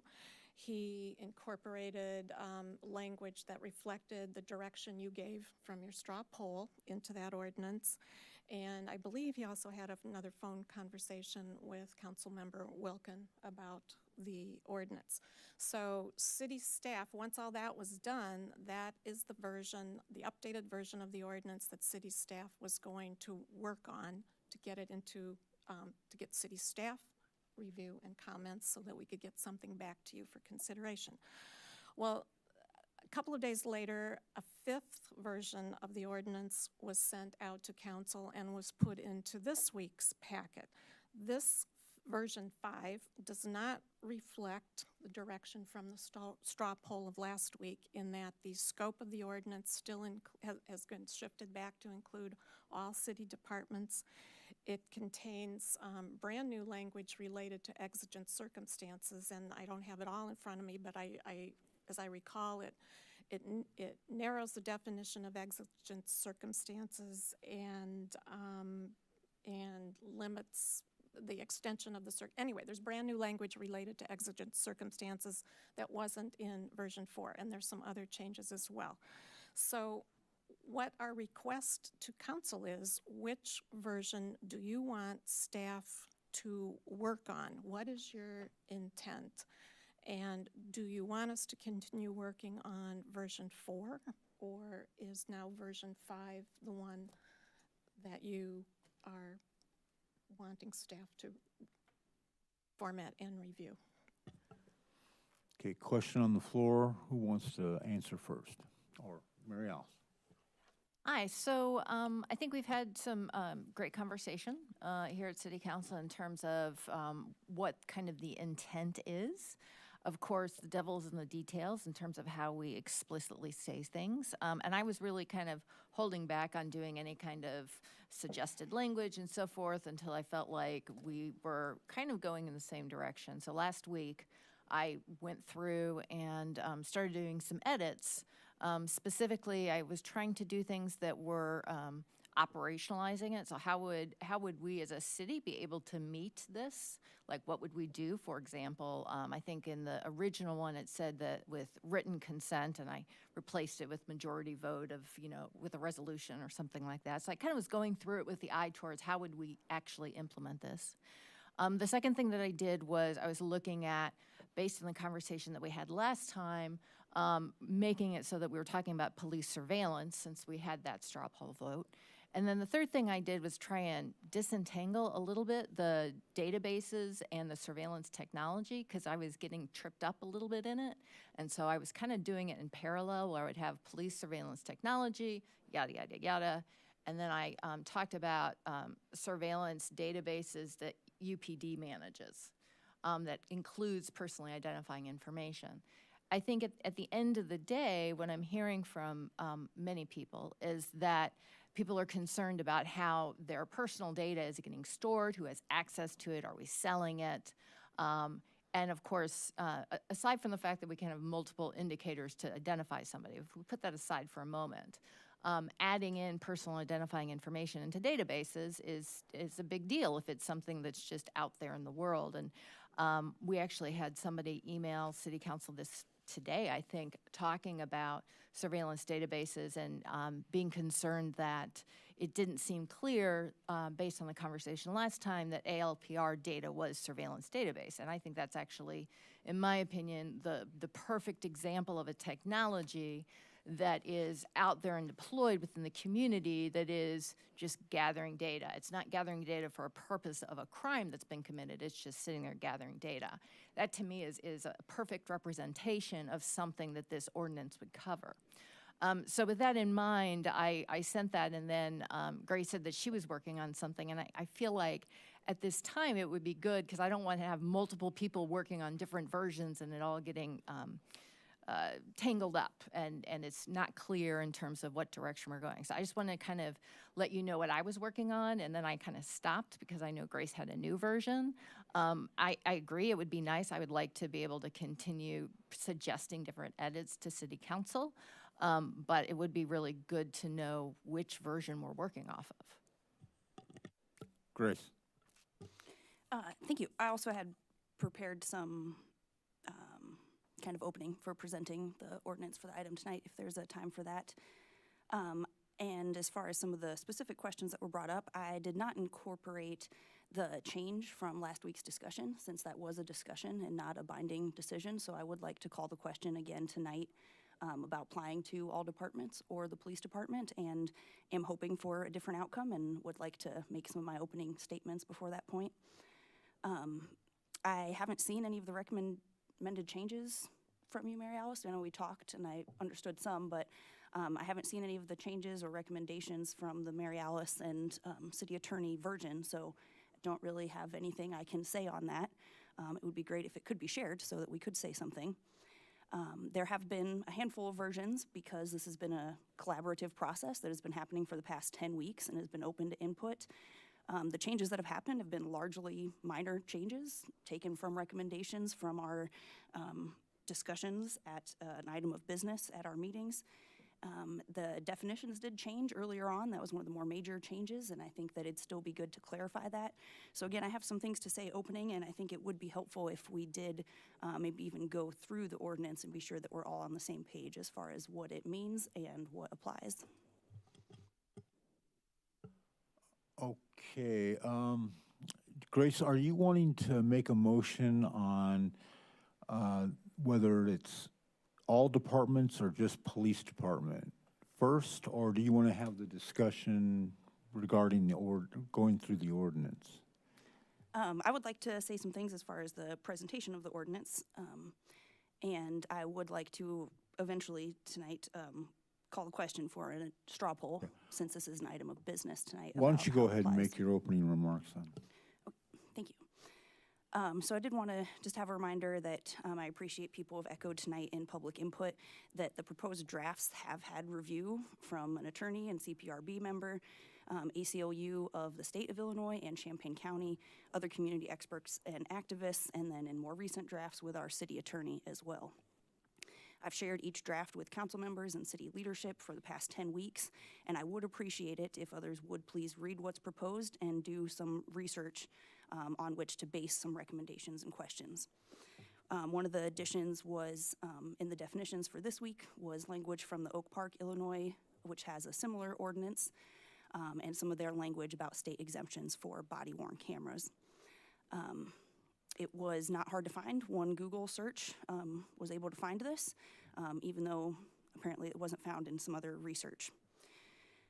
I think Urbana being a trailblazer is important, so we would not be the first in the state of Illinois to pass such an ordinance, but we would be one of the firsts, just like our human rights ordinance, that historically we haven't been afraid to be 50 years ahead of the state when it comes to protecting our residents. And I think that this is a very similar example, that just because some things may be covered at a state level, we can still be more specific. And I think the great thing about Urbana is that we have done that in the past.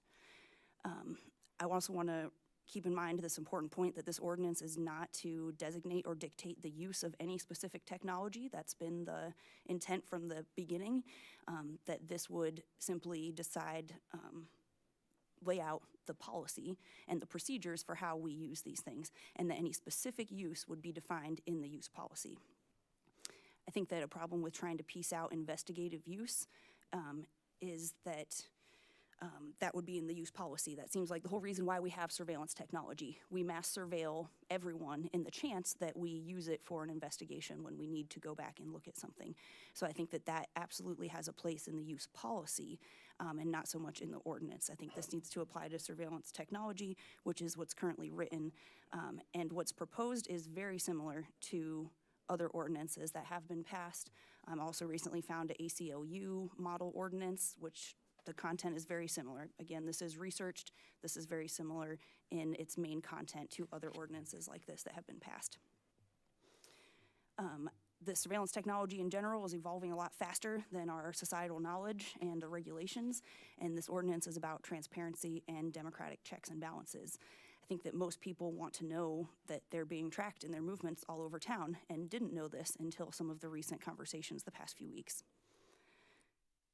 And I imagine that a lot of our use policies for the police department would closely mirror state and federal laws, that there are already some laws in place about how law enforcement uses surveillance and location tracking technology.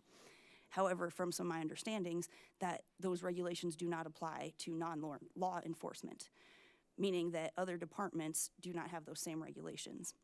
And so to me, that seems to be a reason to be even more justification to apply to all city departments. Because again, law enforcement already have some of these regulations, so I think our use policy would largely be redundant for the police department. But to my understanding, parking enforcement and economic development and others that may be using surveillance technology don't already have those protections in place. So I think it would be even more important to have those where they don't already exist. I think it's important to protect our residents and visitors and the city and its staff, that there are multiple lawsuits around the country over the use of surveillance technology by cities. And I think it's prudent and responsible of the city to have reporting and policies on the use of surveillance technology. And the way I see it, this is not a personal attack or saying that we think these technologies are or will be misused. It's simply establishing safeguards to ensure that these tools are used responsibly and transparently. There are examples of malfunctioning, circumventing, misusing of surveillance technology, and they highlight the reasonable concerns and the understandable desire for policies and reporting. This ordinance is pretty dense. It's 12 pages with the definitions, but it's pretty dense. And there are some new things that I know I've learned a lot about some of these technologies that I didn't before this process. And again, I'd be happy to go through maybe the ordinance together on the screen and be sure that we're on the same page and address any other questions.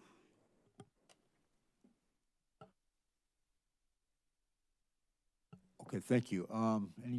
Anybody want to respond right away? I want to also alert Deputy Chief Smicer and Attorney Roshley to be on standby to answer questions, if you would, gentlemen. But who's next? Who wants to talk? Go ahead, Jaya.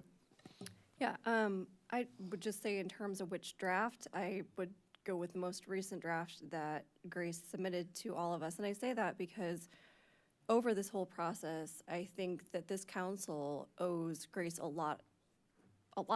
That this is not a small task. And I've seen every iteration take into consideration the conversations that have been had in these chambers as well as from our residents. I think that everything that's been presented to us from Grace has been well researched and backed up and responsive to those conversations. So I believe that the current draft is the most appropriate one to look at. And I do think it is important that we get that clarity. So if there are other edits that people want to work on, that we're establishing a process so that we don't end up with unnecessary additional drafts of this ordinance and we can actually move it forward. But I think each version that I've seen that Grace has provided to the council has simply been responding to questions and comments that have come up in these chambers. Go ahead, Mary Alice.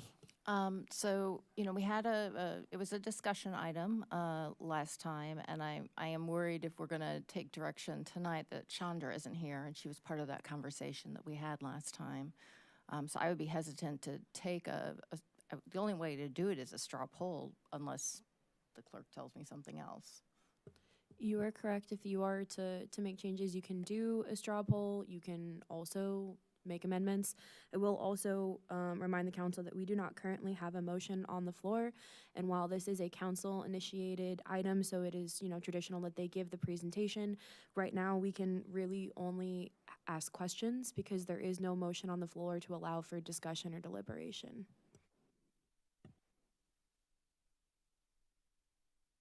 Grace. I would make a motion so I'm going to move it to the regular agenda for council. But if we come to some time, I am willing to do a friendly amendment to keep in cow, and I think that's procedurally okay. Okay, so I will move that we move this to City Council regular agenda, ordinance number 2024-12-042, an ordinance establishing approval, policy, and reporting requirements for police surveillance technology and databases. Second.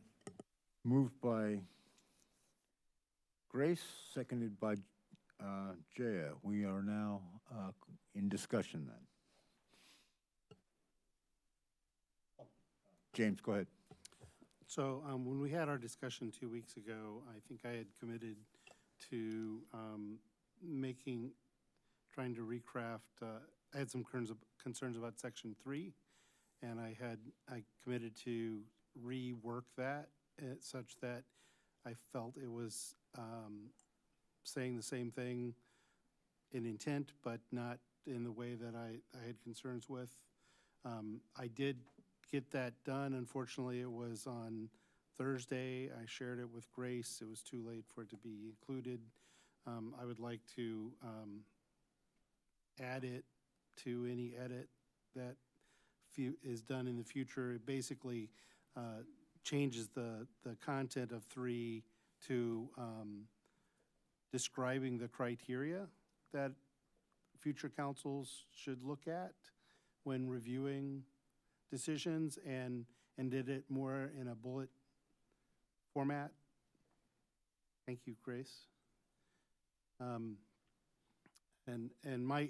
think I had mentioned before that I felt the section before was kind of declarative.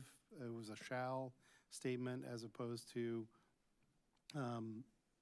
this kind of statement, and it also presents each of the options as things that can be weighed without implying that some options might be more important than others, because in some cases some may be more important than others, but in a particular case we don't know. So I would like to see this added to the language if people feel it is still in the spirit of what was there before. it does meet what I was looking for. The other thing I would add is I would like to have the benefit of what Mary Alice worked on with regard to untangling the conversation about data and databases, because that's something that had been tripping me up, and I think I had suggested, trying to separate the two. I think the other thing that's on my mind is personally identifiable information is a bigger concern in some ways for all of us with regard to how organizations manage that and protect that, and that's regardless of whether it's acquired via surveillance or otherwise. Some of the things we collect are shared in public databases, such as if you apply for a permit to do something, we take your personal information and it's out there. But other reasons we collect information that somebody might not consider surveillance, we need to have modern approaches to make sure that we take care of that, that we're stewards of that. So what does that mean? Why am I saying that? Well, I think maybe, I'm not trying to put words in Mary Alice's statement, but I think that question of personally identifiable information is something else we need to consider, which may not be directly tied down to this surveillance discussion, because it is something that's beyond that. Mary Alice.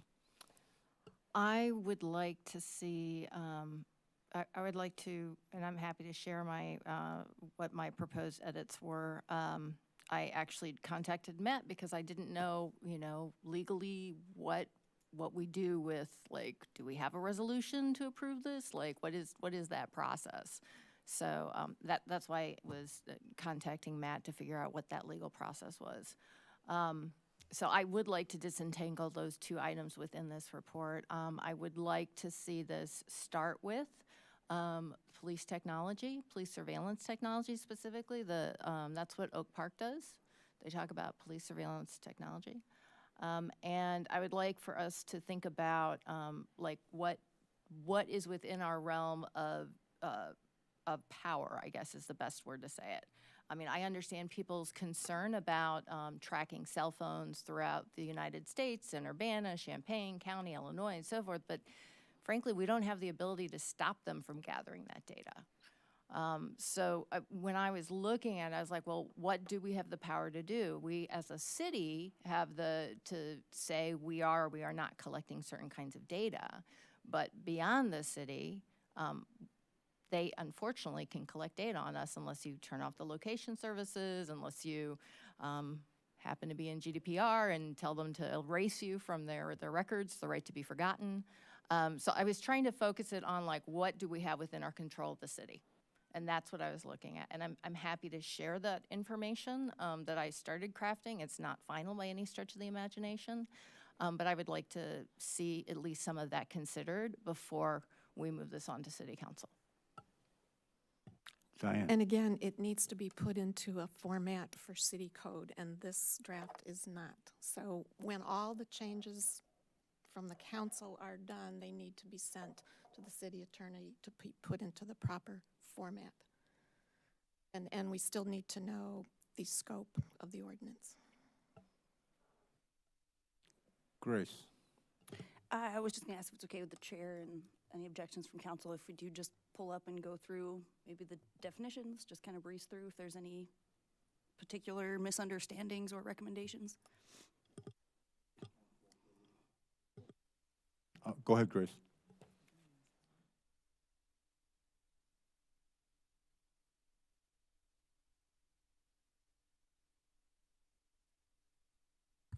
I haven't talked on this mic before, I don't think. So this is a version 6. I hope that isn't grounds to be confused on the entire thing. Maybe you could start with some definitions, which in a lot of things the definitions go first. I just pulled them out separately so they didn't get too overwhelming at the beginning of the ordinance. So exigent circumstances, we already talked about this in the version 4. Oh no, did I kick something? I think I kicked a cord under here, I'm sorry, Burima, or if there's others back there. But I can verbally continue. Exigent circumstances, the only thing that we've changed was how we define that in our city code already. So chapter 6 of our city code already defines those exigent circumstances. So this just clarifies that. There's just a few words added on surveillance data definition.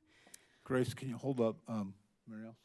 So I appreciate the reference to the city code that we already have in place, but I'm wanting to know from the police department if those types of, if that covers everything in exigent circumstances.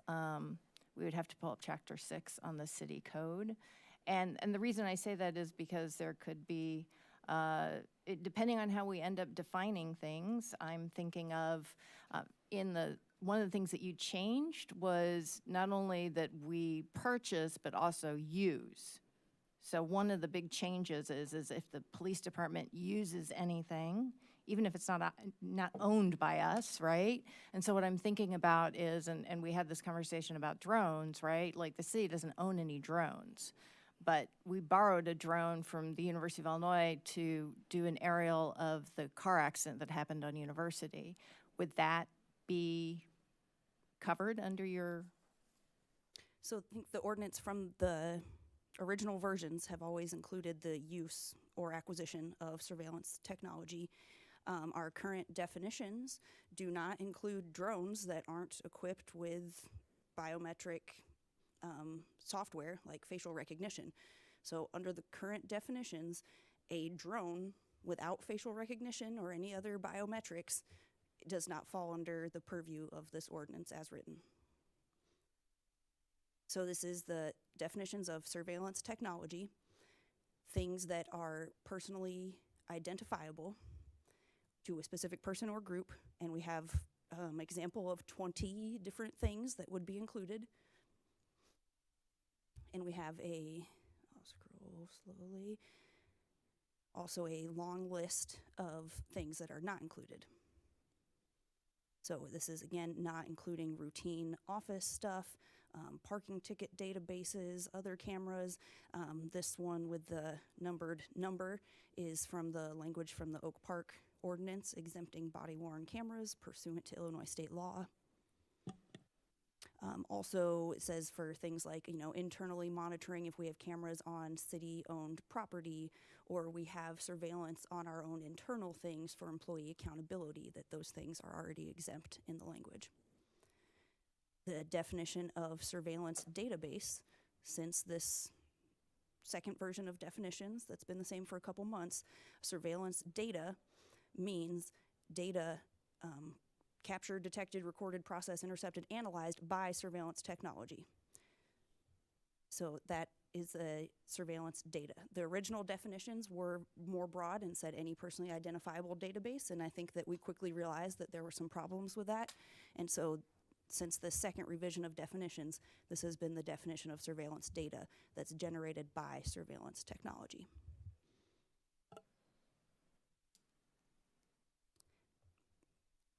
We also define in these definitions what would be in the use report. So the use report would come when seeking approval for the use of surveillance technology. It would include the things listed here, basic information about it, and how civil liberties and rights would be potentially impacted and protected. It's also the use policy, which would be approved along with the approval of the use of each technology, which would lay out the purposes for it and its allowable uses. This does also talk about data sharing, data retention, and I think also about how we would ensure any entity sharing access to our data also complies with our requirements of our use policy.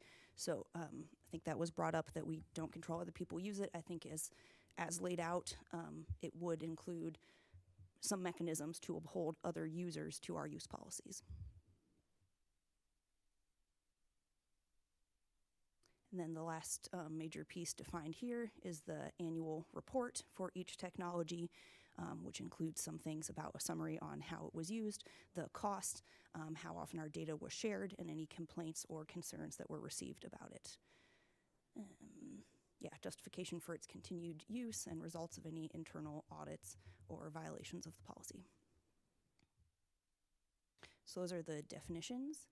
And So Grace, I yes. do have a question Yes. about definitions, because when we discussed this previously, I had pointed out that item number 7 in the example list, gunshot detection and location hardware and services, that does not identify a person or a group. So I had said I don't know that that fits into the definition that we're talking about. The other item that I had pointed out was item 15, passive scanners of radio networks. I do not know how that fits into the definition at the top, which says used to identify individual or groups. So I had asked for those to be removed, but they're still in there. Okay, thanks. Yeah, I must have missed those. I see the point that they are not necessarily personally identifiable, so I don't know if, yeah, in our process here, if we want to straw poll things or move with different amended versions for our next cow. Go ahead, Mary Alice. Grace, I'm sorry that I'm so stuck on this, but if you go back to the surveillance technology, the main definition, if you scroll up, okay.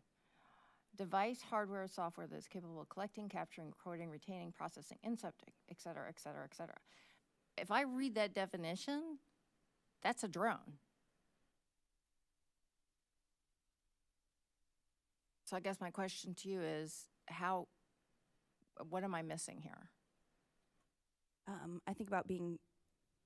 Because you're collecting, capturing, recording, and it says, or similar information with any identifiable. So if you have a drone going over university, we'll just use the example I was using, right? If you use a drone to go in and record what's going on university, is that surveillance technology? I think as defined, I would interpret that it doesn't, based on, I think what I'm seeing here is that or similar information specifically associated with or capable of being associated with an identifiable group or individual. And I guess I'm just not understanding how the drone is identifiable unless it's using facial recognition or gait recognition software. But it's capturing and collecting information. It could be collecting an identifiable information if it collects not a driver's license, sorry, a license plate. I think so. I think it's maybe that clarification of then with the difference with license plate readers is you take a picture of the license plate and then run who does that belong to. It goes into that database. I think for me just that's the information specifically associated with. And so that's what I'm like trying to get at, the accident circumstances and this definition, right? Because that was specifically trying to look for what happened at that crash site, and I don't know all the details about it, but I just know it was used for that purpose. And that would be to identify a specific car, right, that they were looking at. And maybe Dave can help me here a little bit, try to tie these two things together.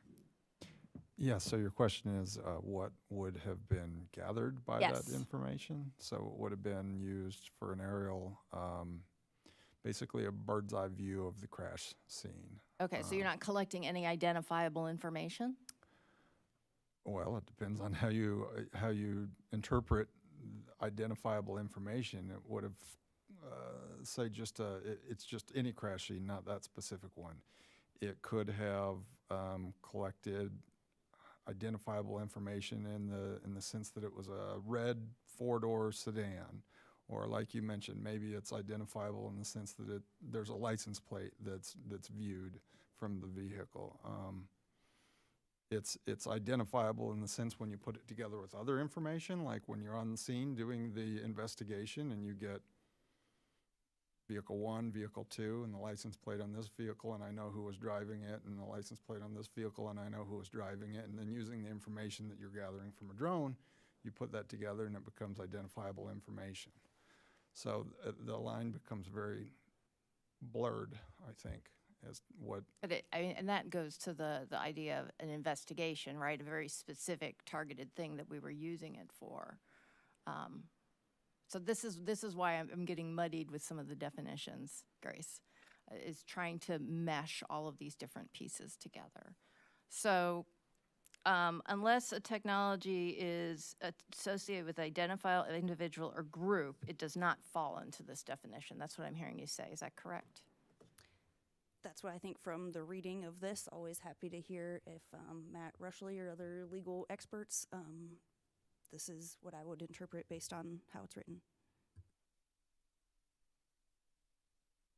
Go ahead, Carol. We, several of us have been sort of puzzling through this and more raising questions so far than for ourselves than actually putting a final copy that we would like to offer back. But I think, Mary Alice, this is getting at one area that is confusing, to say the least. So the drone conversation is a good one, and honing in on this idea of being able to identify people. So then if we look at something else in the list and try to equate it, and you look at the closed circuit television cameras, and so is it a closed circuit television camera, or is it a closed circuit television camera that's equipped with facial recognition? Because you could be capturing images that someone could then look at and go, I know that person. Do you know what I mean? There's a lot of things that are, I would say, embedded in this that are, when you start to tease it out, it becomes confusing to staff who would be held accountable for complying with this. So can you offer some clarification? Oh, Jaya. Yeah, thank you. So I have to say, I think the definitions are pretty clear, and that would mean that drones would not fall under this policy. I don't necessarily agree with that, right? Like, I think if we want to expand it to make it clear that there's a situation where this policy would apply to drones, I'm definitely open to that. But I want to come back to a piece that Grace keeps trying to direct people to, is this is just the overarching, when do we need to have a policy, right? This is the ordinance saying we value transparency, we value making sure that residents understand how we're using technology, and then for each technology, there's an actual policy that's saying this is how we use this policy that has been approved by City Council.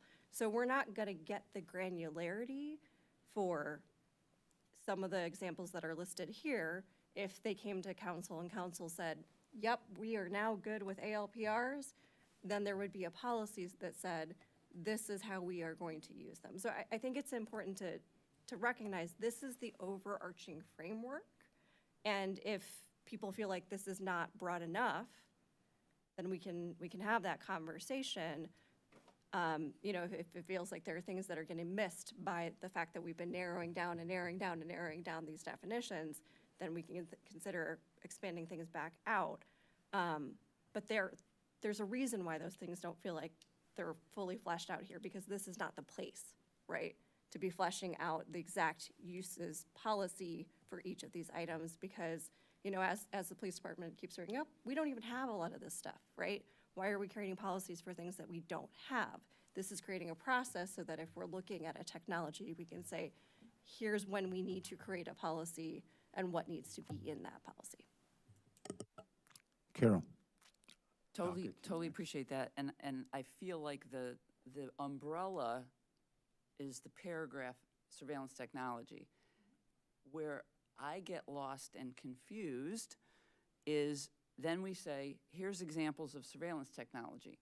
And then just to come back to the one I was referring to that I think equates to the drone issue is closed circuit television cameras.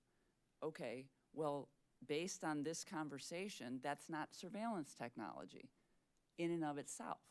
So now I'm like, wait, maybe I don't understand what this definition means, because the example doesn't seem to fit the umbrella definition.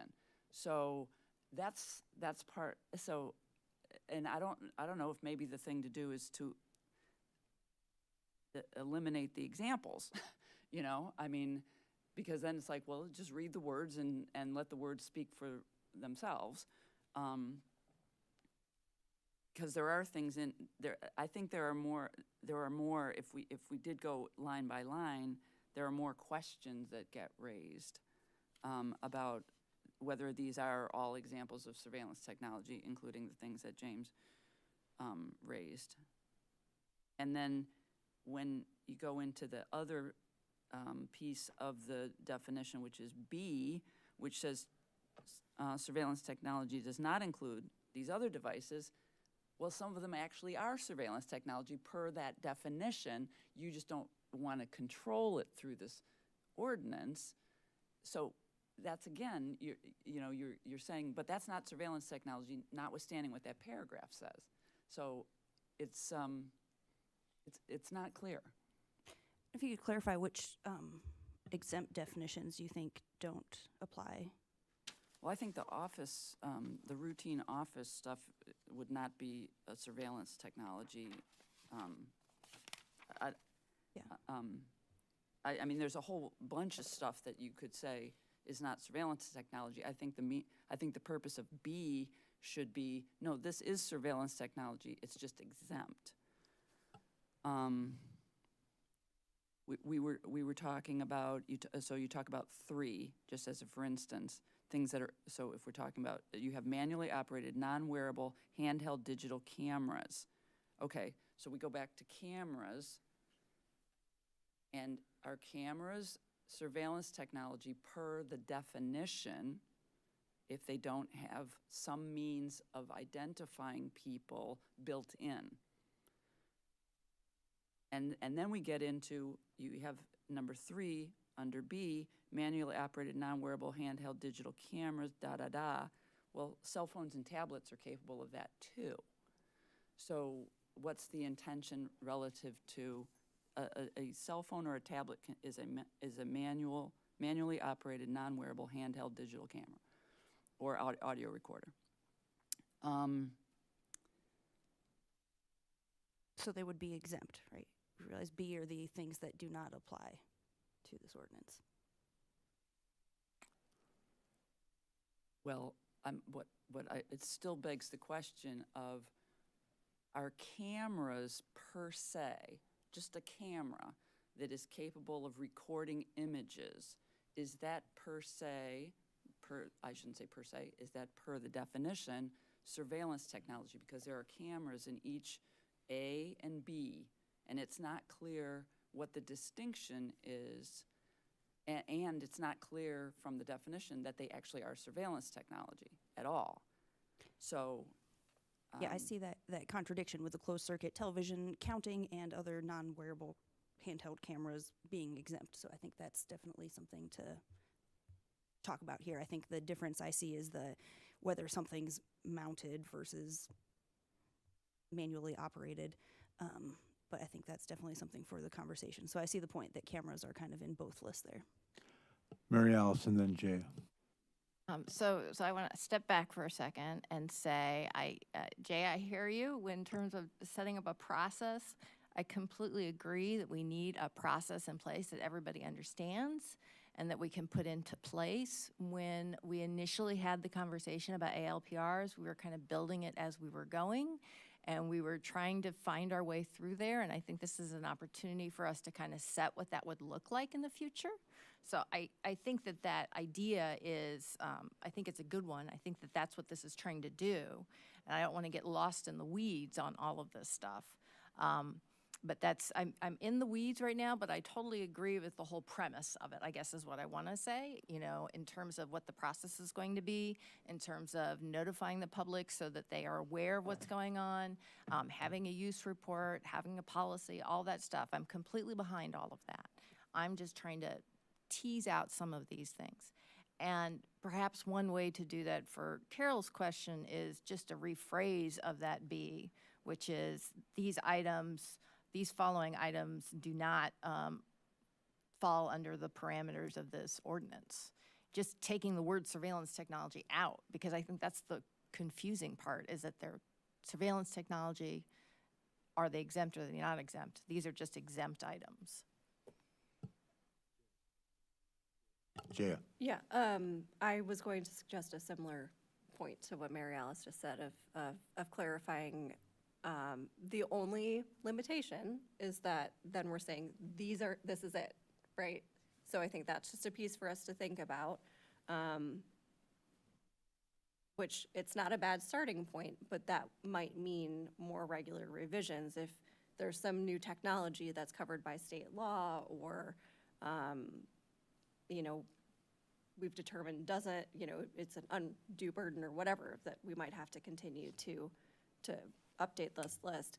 And then going back to the other definition we were talking about, I wonder if we just need to expand it out a little bit, since it seems like there's some confusion about it. And I wonder if in the process of trying to hone in, if we got too narrow. Well, I mean, I think if it's, I'm sorry. No, go ahead. If we're clear about the pairing, right? It's a pairing of technology with what kind of data it is. If that pair exists, then it falls under that definition. That's fine with me. I was just trying to piece out all the parts of that definition, but it really truly is the pair. Carol? So I want to be sure that I'm clear about the pairing. Is that the technology being paired with the ability to identify, like automatically, not like human eyeballs on it? Is that true? Because there's a whole bunch of other things in the list that I think bear more discussion than that are in A that don't necessarily have that pairing. Grace? I think in my mind, the camera example is a good one there about, I see the contradiction there, and in my mind it is that being personally identifiable. So I think maybe not quite the same as, you know, a person saying, hey, I know that person, but if we send in those images to the state facial recognition database, then I think that's where it crosses the line and would be covered because you're using that biometric data. I forgot your other part of the question. So is it, okay, can I just raise a couple of other ones just so we're all clear? Okay, so I don't know that this is going to be all of them, but this will be some other examples. So 10, this is under A, video and audio monitoring and or recording technology, again, such as surveillance cameras. So those, unless they're equipped with the ability to identify an individual or group, that sounds like it wouldn't actually fit the definition of surveillance technology. Surveillance-enabled or capable light bulbs or light fixtures. Those sound like just a way of masking a camera. So I would say those don't necessarily meet the definition of surveillance technology. Tools, including software and hardware used to gain unauthorized access to a mobile device. That's not surveillance technology by the definition. I should say mobile device, computer service, or computer network. I think we need to talk about social media monitoring software more, because I feel like that was a definition we needed to expand. Through the wall radar or similar imaging technology, unless that's built with something that can identify people by their whatever, I don't know how that would identify individuals or groups. Skipping over to number 16, long-range Bluetooth and other wireless scanning devices. I don't know how that is associated with any identifiable individual or group necessarily. Thermal imaging or forward-looking infrared devices or cameras. I don't know how that identifies individuals. So unless I don't understand, still, there's a lot of things that seem to me not to actually fit the definition of surveillance technology. Jan? Yeah, I think that feedback's helpful, and I would suggest that we review maybe previous versions of the definition, or other examples that maybe would be more expansive, because I think, the list isn't coming out of nowhere. And if it's not clear, then I think the simplest thing would be to refine our definition. That's my opinion, at least. Grace? Yeah, I agree. I think that is something. So it seems like there's, we are defining surveillance technology as those personally identifiable kind of markers, but there are different ones. It seems like the police department traditionally defines surveillance as physically watching someone or taking a look at their phone contents. And so I think that those options would be, yes, we could say it's strictly just personally identifiable things, or if we wanted to include in the definition, because some of these are about gaining that kind of access to someone's information, with or without authorization, and I think that might be a piece that we could work into the overall definition if we did want to keep some of those examples, because like the cell phones, that is personal information that's identifiable that we're taking from someone's phone. But some of the others might be more traditional surveillance, and I think in that sense, it's more that someone's watching without someone's consent or knowledge, like through their wall while they're inside. And so I think that there is a place for that definition of surveillance as well. Although it's different from license plate readers, it's still a non-consensual watching of someone. So I think that there might be kind of those two categories of surveillance here. Matt, did you want in? I was just going to add something not specifically related to the surveillance thing, but the language on defining when exigent circumstances would apply and tying it into, I think it's chapter 6 of the city code. And looking at that a little closer, and Grace, we just didn't have a chance to talk about it because I hadn't gotten that far when we met, but there's a couple things I noticed. One is that our ordinance references the 1975 Illinois Emergency Services and Disaster Act, which is no longer the law that governs that. It's the Emergency Management Act, I believe. And the definitions, I think, are a little different in terms of what's a disaster, what fits under that purview, but it's generally these widespread, large-scale events, whether it's an attack of some sort or natural disaster. I would just want to make sure that we're getting specific about, even in referencing chapter 6, what that language that says emergency situations. I think actually the pass-through reference would have to refer to disasters as they're designed under state law. So there's just some refining in that and getting specific. So there's, if the intent and council's intent is to narrow this to those kinds of things, being clear about what it includes, and that it might not include, like the example that was discussed earlier about an accident where we're wanting to use a drone, which if it's not surveillance technology, then that's kind of a moot point, but some tool, right, that we might consider using in an exigent circumstance, making sure we can capture what's in and what's out based upon current state law. And it also highlights a need to update that section of the code. So.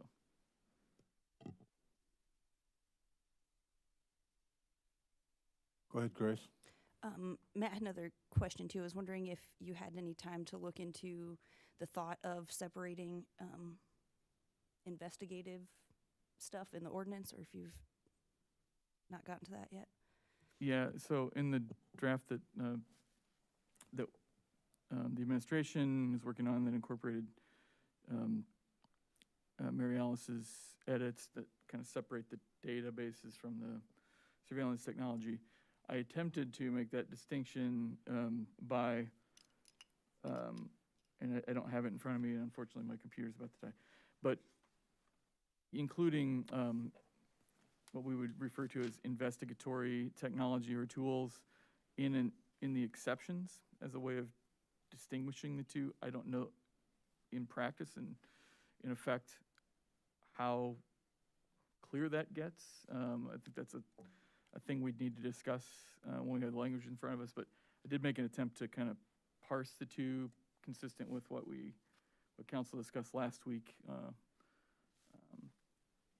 in terms of trying to pull those two apart and try to deal with surveillance technology and not the investigatory stuff, but Grace? So I think we have some good thoughts to consider on the definitions. As you can see, I've been putting some things in red and highlighted on some things for us to think about. Don't know if there's more on here. I would be happy to just briefly go through a summary of some of the others. The main meat here, we've just got the purpose, the approval process that we would have, and this has already changed from written approval to that majority vote approval of city council. There would be a time for city council to have 60 days before approving something, and public input period for 45 days. We've got the section 3 has changed. Yeah, I got you. Can you entertain a question, Grace? Okay, Yeah. go ahead, Marielle. So you put in here in section 2B, you added an unredacted what does that mean? That I don't know why you would redact a surveillance technology or database use report. This was from some input from some other attorney review. I think the point was that it's not so much that the information is unredacted, but the report itself, because sometimes we have been presenting public reports with just like everything blacked out, and it's not particularly helpful.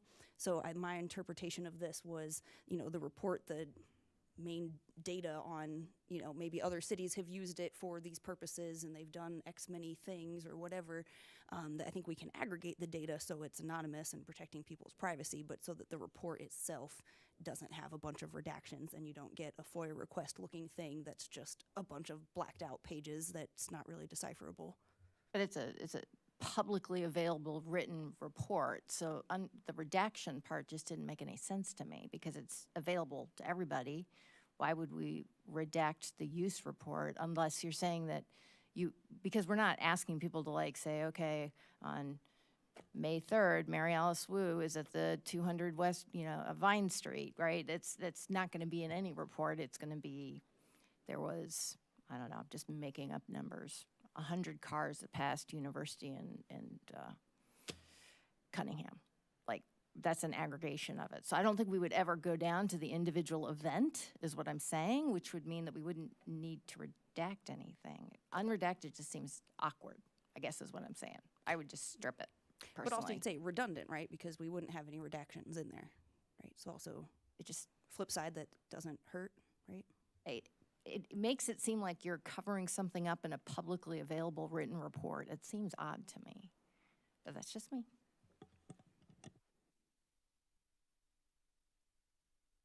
Definitely something to consider. I would be happy to highlight it if I can. In section 3, we just looked at some of the recommended changes from James, which I think are reasonable. It doesn't significantly change the content, just gives it a different format and maybe some additions, which I think all make sense. Section 4 is about reporting and approval for existing surveillance technologies, and I think this is an important one to keep in mind also, that throughout these discussions we've come across more potentially relevant surveillance technology that's already in use in the city. So this section is talking about the approval process for existing technology.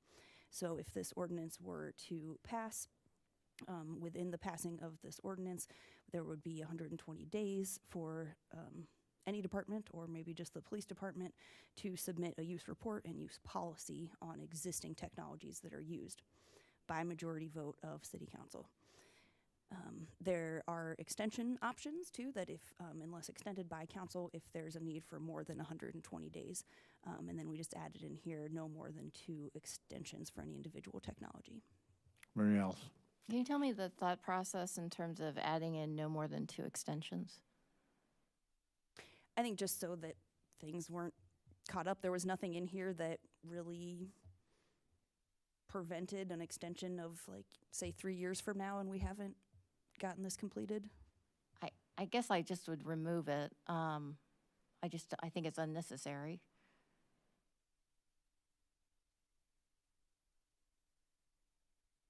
happy to highlight.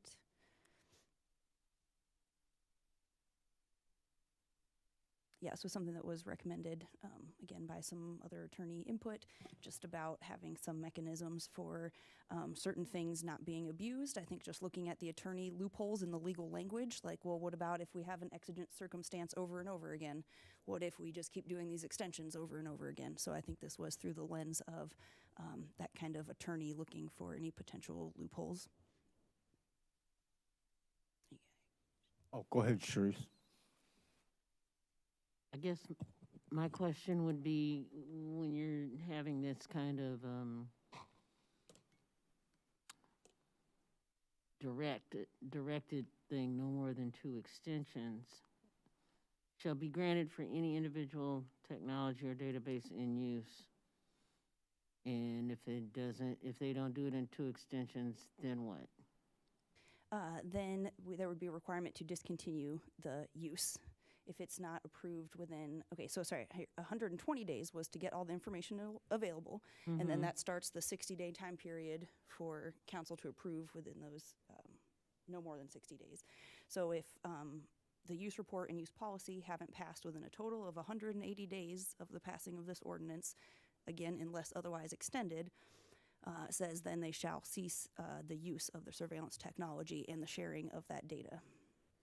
And then there was also another clause that was added by our attorney friend that during that time period, kind of in limbo while we're waiting for approval, that we wouldn't enter into any contracts that would extend our commitment beyond that 180 days before it's approved.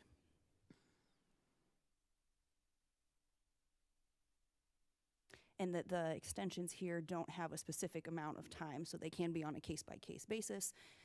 If one needed more time than another for some reason, that the extension timeline isn't dictated, so it could be for any amount of time that council decides on, but just saying no more than 2 extensions overall.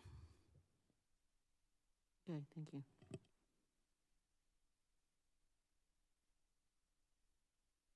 Oh, James, go ahead.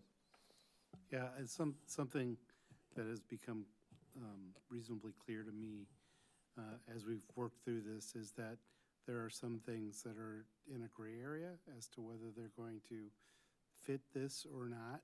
And I'd like to anticipate how something that, you know, is a technology that might potentially be considered needing to go through this, what is the mechanism if, when looking at it, when it's brought to our attention, we say, oh no, that should have been in that exemption list, or oh no, that's not fitting our definition of what should be here? Is that process going through here and the use report just saying this is not used as surveillance and here's why, and then we're done? Or is there a way out of this process when the majority of people in council say, no, this doesn't fit or does not require this whole thing happening? Mary Alice. So what I think you're saying, James, is that while we have a process of approving it, we should also have a process of adding it to the exempt list. Is that well, right? The reason why I'm thinking about this is this state facial recognition thing that I learned about a couple weeks ago, right? So, you know, if we're using that in terms of here's a picture from an event, we need to identify this person, you know, that's a transactional investigative item, right? We might determine that that's a use that doesn't fall under this criteria. But if we were like sending all the pictures we collected from a given day and identifying who those people were, that would definitely feel like it belongs under this item. So when we look at something like that and we have that kind of moment of, oh, this is how we're using it, we see why it doesn't need to go through this multi-round process. I would expect it to be a situation that's pretty straightforward, or when it's explained, it seems pretty straightforward, right? Until you've had that. Is the way to deal with that actually going through this process and defining how it's used so that we can say, no, you don't need to do this? Or is there another exit possibility? What you said is actually also useful, Mary Alice, that if we find something that's kind of general like that and we want to add it to the exempt list, that we just do that through the process of amending the ordinance or the code. But I just, this is an involved process, and it's possible we will see something at the beginning, which we realize, a staff member brings this to us and said, I'm concerned that this needs to go through this process, and we could say, no, it doesn't need to. And I don't know what that exit gate looks like in that circumstance, whether it's use the process to figure that out, or council can say, this doesn't fit, you don't need to go through this process. Grace. So I think that these are, all good concerns. I think that we need to know what the city is using, everything that may reasonably apply to this ordinance based on the actual current definitions. There's still some misunderstanding. I'm still not really clear on the February 3rd memo on what social media monitoring we do or don't use. So I think that that's all helpful information. So I think that we also need to have that based on kind of where we're going now so that we can think about these definitions. What my understanding is that any biometrics, facial recognition stuff would count. And I think we do need to talk about it. Facial recognition software has so many racial and other concerns that I think it absolutely needs to be covered and would be under the existing definitions. I do have a section in here that I've proposed in this version, actually in 5, and I'll call this 6 that we're working on, looking at right now. But some kinds of oversight mechanism and collaboration with a commission to help relieve some of the burden and paperwork from departments using this technology, and to have some of that oversight and have some eyes on the inside that I think, James, to that point, would help, in my mind, help with defining what things do or do not kind of apply here and passing those on to council with a recommendation. But I think that we need to, like the existing technology, we can figure that out now. Like the future ones, sure, there might be new technologies developed in the future that we're not quite sure about, but I don't think we have that same excuse for existing technologies. We need to know what they are, and we can look at our definitions, and we could take them. I know we don't want to get into the weeds too much one by one on the use, but we need to, if we're making the definitions of them, I think it's totally relevant to know what we're currently using, and that's still not clear. It seems like each week there's some new thing that comes up that wasn't originally offered, and that seems to be a problem. Mary Alice. Based on this conversation, I feel like there's 4 things that I see here. We need to have a more in-depth conversation on the exigent circumstances and what that means. I thought we decided that it would be the city, the police department, but you say that we haven't had a vote on it, so there's the all city departments. There's the question of, do we define investigatory, and does that then become part of B? And then we need to also look at the surveillance tech definition again. Those are my 4 big things. All right? Grace.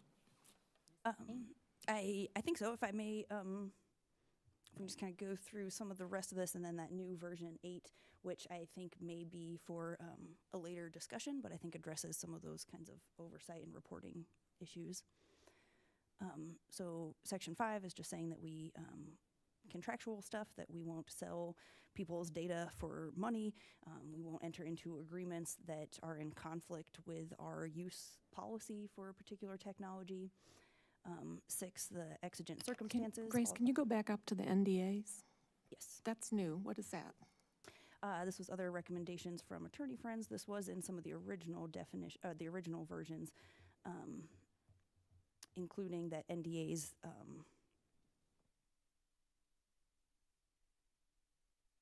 that the city council would have unredacted copies of contracts or other agreements for the purchase, acquisition, or use of surveillance technology, including non-disclosure agreements that are required with using it. So saying that those would be provided to city council in their unredacted complete form.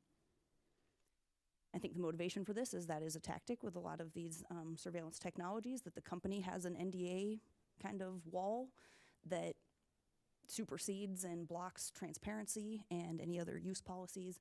So this is just saying that the city council would have access to agreements or contracts on surveillance technology. And then in red is just adding, including non-disclosure agreements. And I think some of the original language was excluding NDAs that conflicted with our ordinance, and this is just saying that we can, council can at least just see them. So, Matt? I just want to follow up. I was able to pull up the draft with the definition of investigation, or the exception that I crafted. I can read it. It'll be in a draft, but just so you have a flavor of what it would attempt to do in terms of carving out investigatory tools. It says it would be exception number 16. Investigation tools or technologies intended and used for gathering specific evidence or analyzing data in order to investigate a particular crime or reported or threatened criminal activity, or for any other legally authorized investigatory purpose. So that's a stab at it. thank you. And then I just see the issue in that with the uses. So like if we say license plate readers, are we using them for surveillance or are we using them for an investigation? Both. And I think that's the issue. And so the use policy would define those allowable uses for investigations. And then if I may continue on here, we have section 6 about exigent circumstances as defined in the definitions. We can go back to maybe updating our sitting code and what our understanding of a major catastrophe emergency situation is. These are the exigent circumstances that if there is an emergency, which I think in my mind the intention is to be some kind of mass catastrophe kind of thing, that there would be an allowable use of surveillance technology for a period not to exceed 30 days, which could be extended, again, not more than 2 consecutive extensions, just so that it couldn't hypothetically be continuously saying it's an emergency situation for 2 years straight. That's exactly what COVID was. That was almost a 2-year emergency situation. Yeah, so after long term, then it just goes through the approval process. So at the end of a 30-day period, maybe extended for an emergency use, then the use is either stopped or incorporated as an approved technology for the long term. That's not intended to be used continuously for an emergency. And I'm not really sure the relevance of COVID and surveillance technology use. Was there any surveillance technology that we used in response to COVID? It's an example of an emergency that lasted more than 60 days. Yes, and so then again, that would be after that emergency situation, then it would go through the regular approval process. Mary Alice? My only thing that I would say there is that I think we need to pay attention to the number of days. So you've got the number of days it's required for 60 days before the public, 45 days for gathering, and then we've got 30 days here for exigent circumstances that we're only going to we just have to add up the timeline so that we don't accidentally say, okay, we didn't meet the 60 days or the 45 days, so now we got to stop and we can't use it for another 60 days or whatever. With this piece, if the purpose is to, and I get it, I think it makes sense. If we have something that's an emergency, it should be an emergency, right? But then if it turns out to be something that we need to keep longer, then it should go through the process. I'm just trying to make sure that those timelines work together, if that makes sense.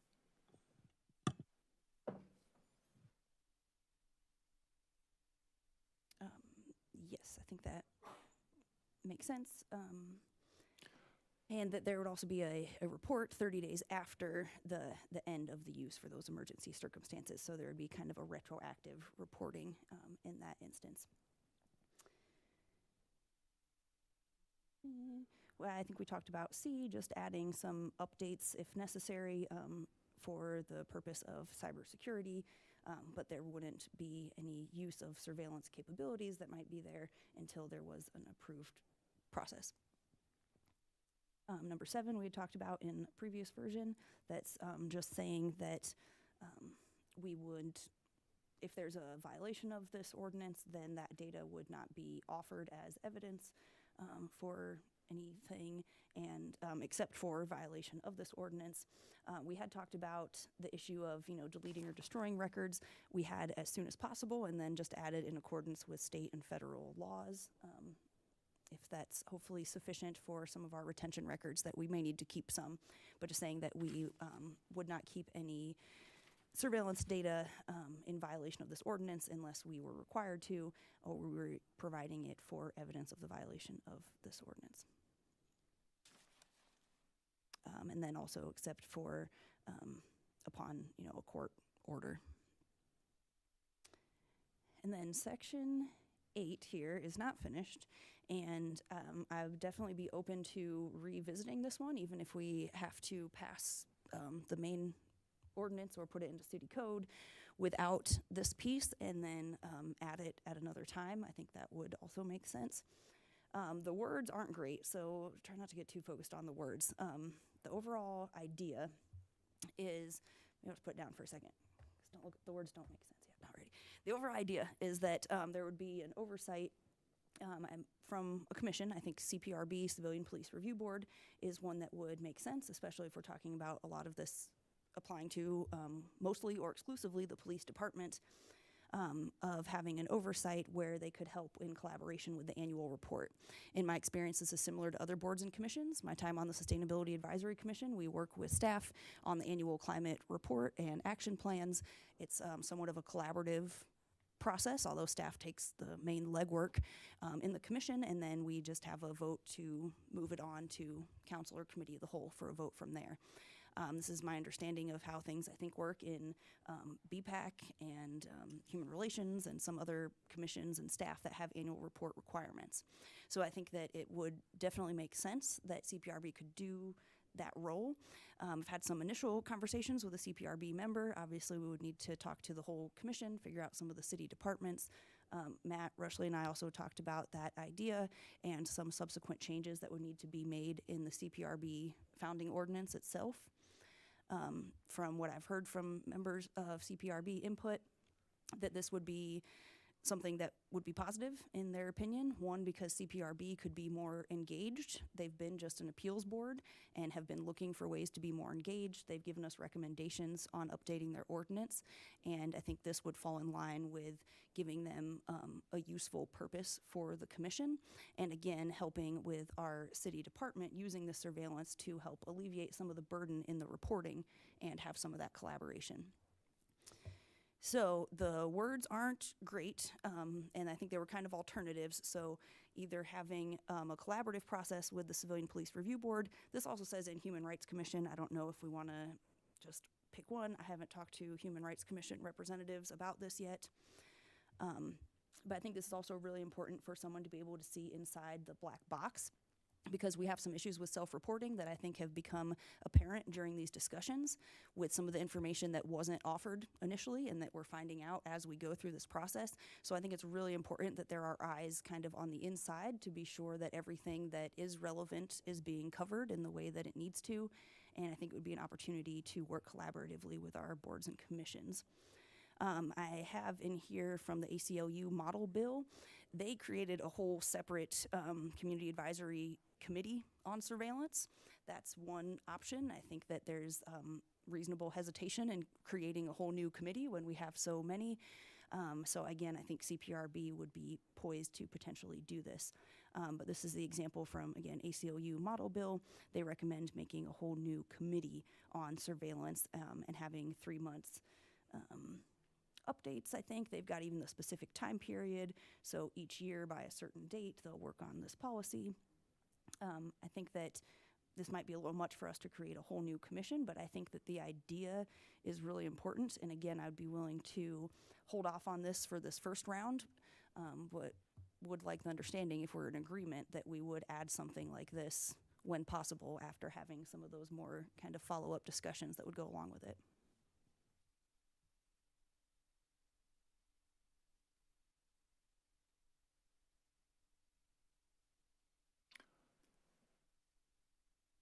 Okay, I'm gonna, have the city clerk track me here if I'm getting this right. Right now, we have a motion and a second for what was brought tonight before all these other things. And we've been in discussion. And so I want to get a temperature of what, Grace, you've heard concerns about there needs to be further revisions. So what do you want to do at this point? Go ahead. I would, I think, allowed to amend my motion to keep this in committee of the whole to go on the next committee of the whole meeting agenda. I think it was Jaya the second. Yeah, and I would second that. Diane, did you want to make a comment? Just a question, are you going to address the scope of this ordinance tonight? Yeah, the question of is it all the city departments or is it just the police department? Do you still want to take that on?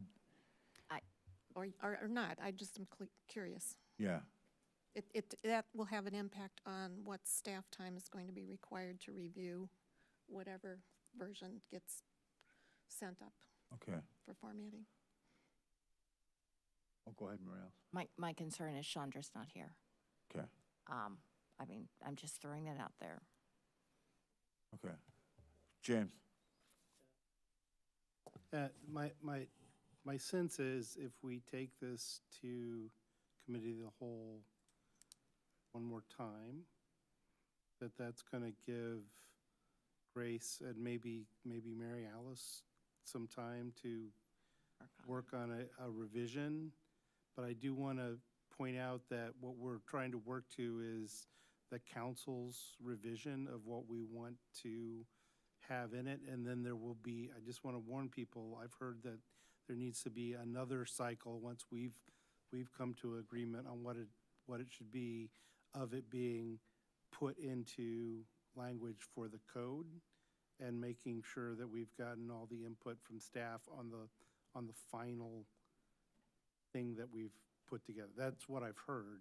So if individuals are thinking that we're going to, in 2 weeks, come back and have something completely ready that we're going to vote on to send to council, I think that's premature. I think we can have our part of that done, but we have to anticipate that there's going to be another cycle of getting it into the language that we would eventually pass, that would become part of code.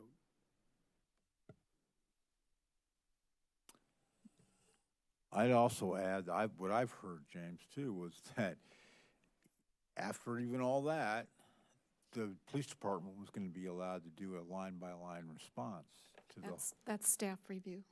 Staff review, okay. But it will take some time depending on the scope of this ordinance. Yeah, okay. And it seems, Okay. Go ahead, Grace. I think that definitely makes sense. Open to have some input from staff. That's obviously important for people that it would directly impact in their operations and be required for some of the reporting. But I do think they go hand in hand. I think that without knowing what we're using, it's also hard to envision things on our definitions. So I would really appreciate it. And I personally don't think we have to wait until we decide every detail among council to tell us what we're using, because we still don't know all of that. can I? Go ahead. You've referred to that several times, and I don't understand what you're saying. What we're using as far as surveillance technology. That's So- what was brought in 2 weeks ago in the box. Those are not all the things that cover the definitions that are proposed in the ordinance. There are things that weren't mentioned in there. Celebrite was not mentioned on any of these lists, had to be asked separately. Placer AI was not mentioned on those. We had a February 3rd memo attachment of 3 pages of databases that I'm still not clear if they are or are not used by the police department, and they included quite a few that said social media monitoring software, and I'm still not clear if we are or are not using those. That's the second point we wanted to clarify tonight after we got through this ordinance itself, is there's a misunderstanding what that list was. That was actually on the January 6th memo, that 3 pages of database. Deputy Chief Smizer can address that, because there clearly is misunderstanding in that that was just a misunderstanding from what that database actually was, or what that list of databases was. So, Deputy Chief Smuzer, go ahead.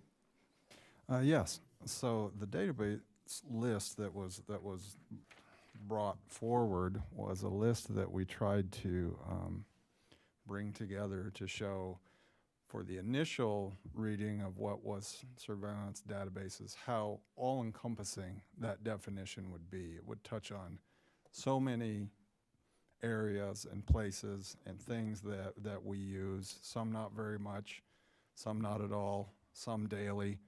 And without being able to provide a better understanding of it, the list was to show it's very, very broad, the definition.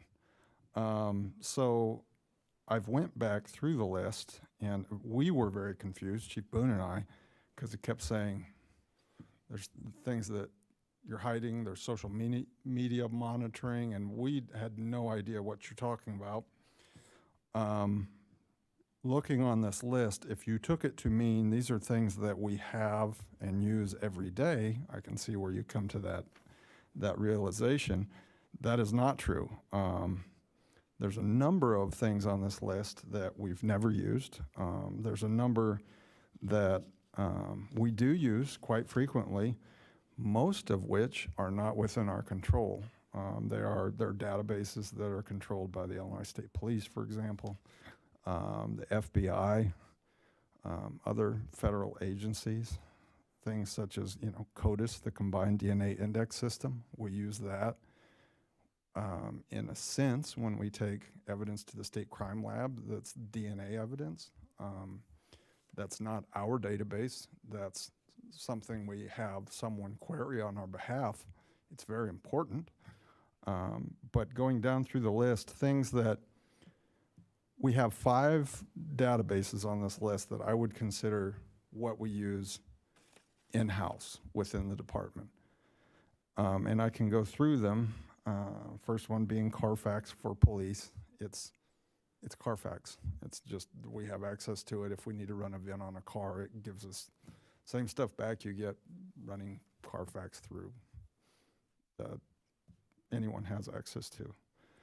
Departmentware is a database. Well, it's a software system that we initially purchased to use for field training, our field training. So we keep track of our recruits as they move through the field training process and grade them. That was the initial purpose of that database. It has since grown. They have given us, they have some other offerings. Probably the one that we would use, the reason it made this list, we have an Intel bulletin function in it. So we use that for things like if we're looking for a specific person in a specific case, it allows us to put that information out to the department. It's most frequently used for photographs from places where someone has been later caught shoplifting, and we'll ask, does anybody know who this is? If you find them, it's related to this case, and write them an NTA for theft or something along those lines. We also have a LexisNexis account. LexisNexis is what we use to categorize and upload all of our traffic crash data to the state. So that's all combined in there in a database that we can then go back and query for crash reports that we've authored. IDI-Core is a newer product that replaced the one right above it, TLO. It's basically a database that we can go and query someone's name. If we're mostly used for if we're trying to locate someone and we can't find them, it gives us a potential list of places that they've either previously been known to be associated with, based on mostly things that this company is able to get through public records. And the last one we use is Offender Watch, which is a database that we use to track, categorize sex offenders, registered sex offenders that we are required by law to oversee. And they have reporting requirements and how often we need to see them, how often they need to come in and when they're due for an annual evaluation and when we're due to go out to their house and do a check. So some of them that I think have been brought up are things like X1 Social Discovery. It is a database. It says it collects and preserves data from social media. There are some other social media ones on here. We don't use them. We've never used them. They are available. I can come up with reasons why I would like to use them in certain situations, but it's not something that we use or even have access to at this point. If there are any specific ones on the list that you are really curious about, I mean, the list includes things like YouTube and Google. I mean, they're databases with publicly identifiable information. Some of them I didn't even think about until, like the Wayback Machine. It's an internet archive. You can put information in there and see what the website looked like a year ago. So there's some uses for that for us. But you go through it, but things like LEADS, the law enforcement agency's data system, the state of Illinois runs it. We use it every single day.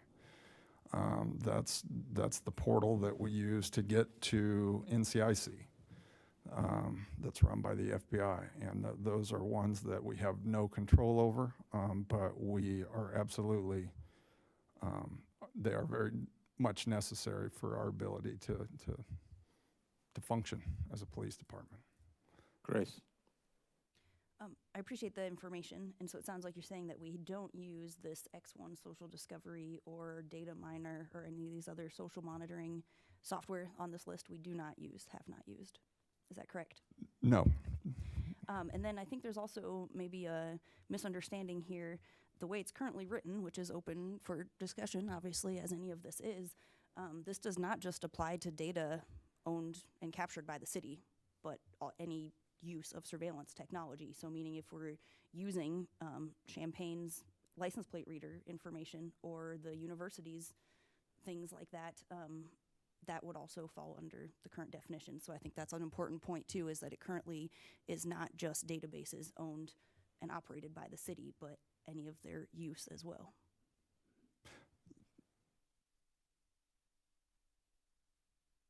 So may I ask a go ahead. clarifying question? Go ahead. So you're telling me if this ordinance were to pass, we would have to ask permission to ask the Champaign Police Department to check their license plate readers for a vehicle that we were looking for example? Yes, that's very clearly laid out under these definitions, that license plate readers are a very clear example of what's listed there, and the use of that technology would fall under this ordinance. That's been very clear from every version from the get-go. It would not be for each and every specific use. It would be the general use. So we would have a report, there would be a proposed policy, and there would be allowances of we use Champaign's license plate reader data or whatever other surveillance technology data in these instances, and these are the allowable uses, and these are the ways that we don't use it. Mary Alice. So two thoughts there. The first one is this gets into that investigative versus surveillance delineation. If we do decide to do that delineation, if we ask, if our city asks another city, Rantoul, Champaign, whatever, hey, we had a white van have a shootout on Lincoln with a bumper sticker and the first digit of the license plate. Can you search and see if they were on your streets? That's an investigation. It's not asking them to, it's not getting access to their entire database. You're asking them for a specific piece of information. That's just up for conversation in terms of where we go with this. And the number two thing is with databases, I think that, and this was kind of what I was talking about before in the beginning, which is like what's within our control. Well, what's within our control are things that we gather and put into a database, that we have a database that we manage.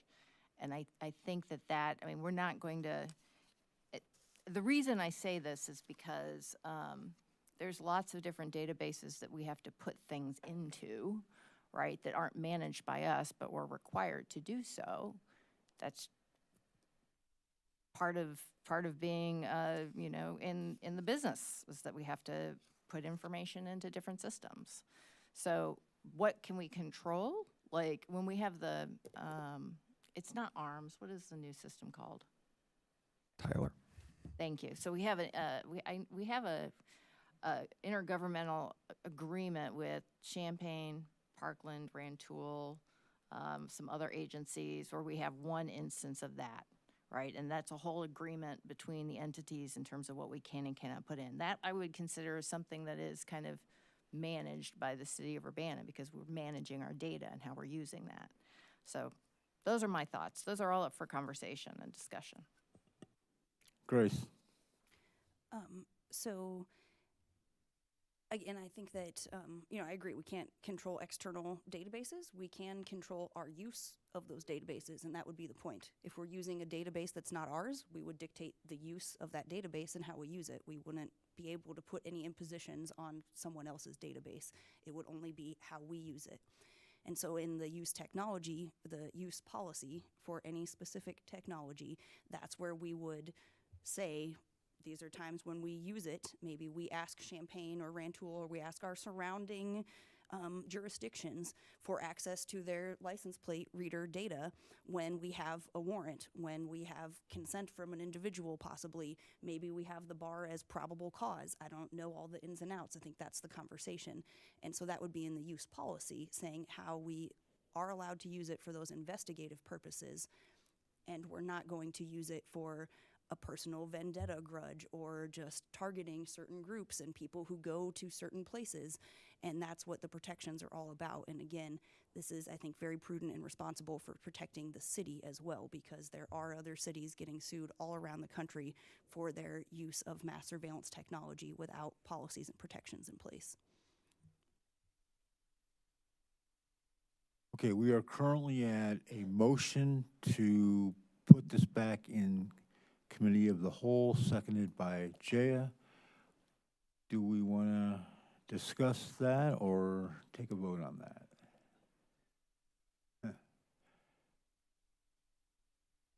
I could call an audible and say we'll take a vote. I'll do that, and I'm going to ask for a roll call. This is for whether or not to move all this back to committee. Okay, keep it in committee. Keep it in committee, yeah, right. Councilmember Wu, Yes. Councilmember Evans, Yes. Councilmember Hersey, Yes. Councilmember Colacetti, Yes. Councilmember Wilkin, Yes. Councilmember Quisenberry. Yes. Okay, so that now goes back to committee, and I'm assuming we're done with this for now. And we are. So the next item is council input and communications. Grace. Sorry, I did just want to say that we received an email about parking meters in town, and I thought this was an important issue that in some ways was also linked to the surveillance ordinance about parking apps being able to track people's locations as just one of the many phone tech things tracking location. But the main point about having coin operated meters. I definitely agree that this is an important part of accessibility. I think a lot of people might not have cell phones, might not have smartphones, might not have all the things that are needed to put a new app on their phone. I think it's really unwelcoming for people who are traveling from a wider area. I certainly don't want to put an app on my phone every time I travel to a new city. So I just wanted to mention that and say that I absolutely agree that I think it's an important part of inclusivity and common sense to have coin-operated parking meters and not have them all entirely go to apps. I don't really know, any mechanism for that, but I just wanted to mention that input and echo some of those concerns. Mayor Marlin. Yeah, we've I read that email. I believe it was related to the library, and we've answered the question in response to other people's concerns. There are coin-operated meters plus the app meters. A lot of people, and we're trying to meet the needs of both, because a lot of the population doesn't carry any coins, and we've had complaints about coin meters. So we have both types of meters at the library and at other places around town. So we'll respond to that writer and make sure they know that they're both available. James. speaking of the library, I wanted to mention that this Saturday, one of our great events that we have in Lincoln Square, Read Across America, will be going on from 10 a.m. to 1 p.m., and it's a good time. Kids can come and get read to, do activities, and take a free book home with them if they get all their stickers in place. So it's a good event. I hope you all can join us. Sharice. I wanted to acknowledge tonight that Urbana businesses closed. An Urbana business closed on Friday that has been a part of Urbana for more than 60 years. Lincoln Bindery finally closed its doors. The owner of Lincoln Bindery, Chris Hahn, bought it from my parents when I was in high school. And before that, there was this very small little piece of a business that was owned by a man named Donald Alexander, who sold it to my dad. But book binderies and binding books is an art, almost like making artisan bread. And the difference is that you can't get buckram anymore, hardly. You can't get the glue that you need. You can't, he and I were reminiscing over different machinery in the space and how he's had to have some of it rebuilt or refurbished. And I just want to give a hearty farewell, because it's part of my history as well as the history of Urbana. I used to sweep floors, not in that building, but at the original building. And I just want to give a hearty farewell and congratulations of retirement to Chris Hahn, and I'm going to miss seeing Lincoln Bindery. Used to be called Lincoln Press Bindery, book bindery. Okay, seeing no other comments and no other business before this body, our meeting is adjourned. Thank you.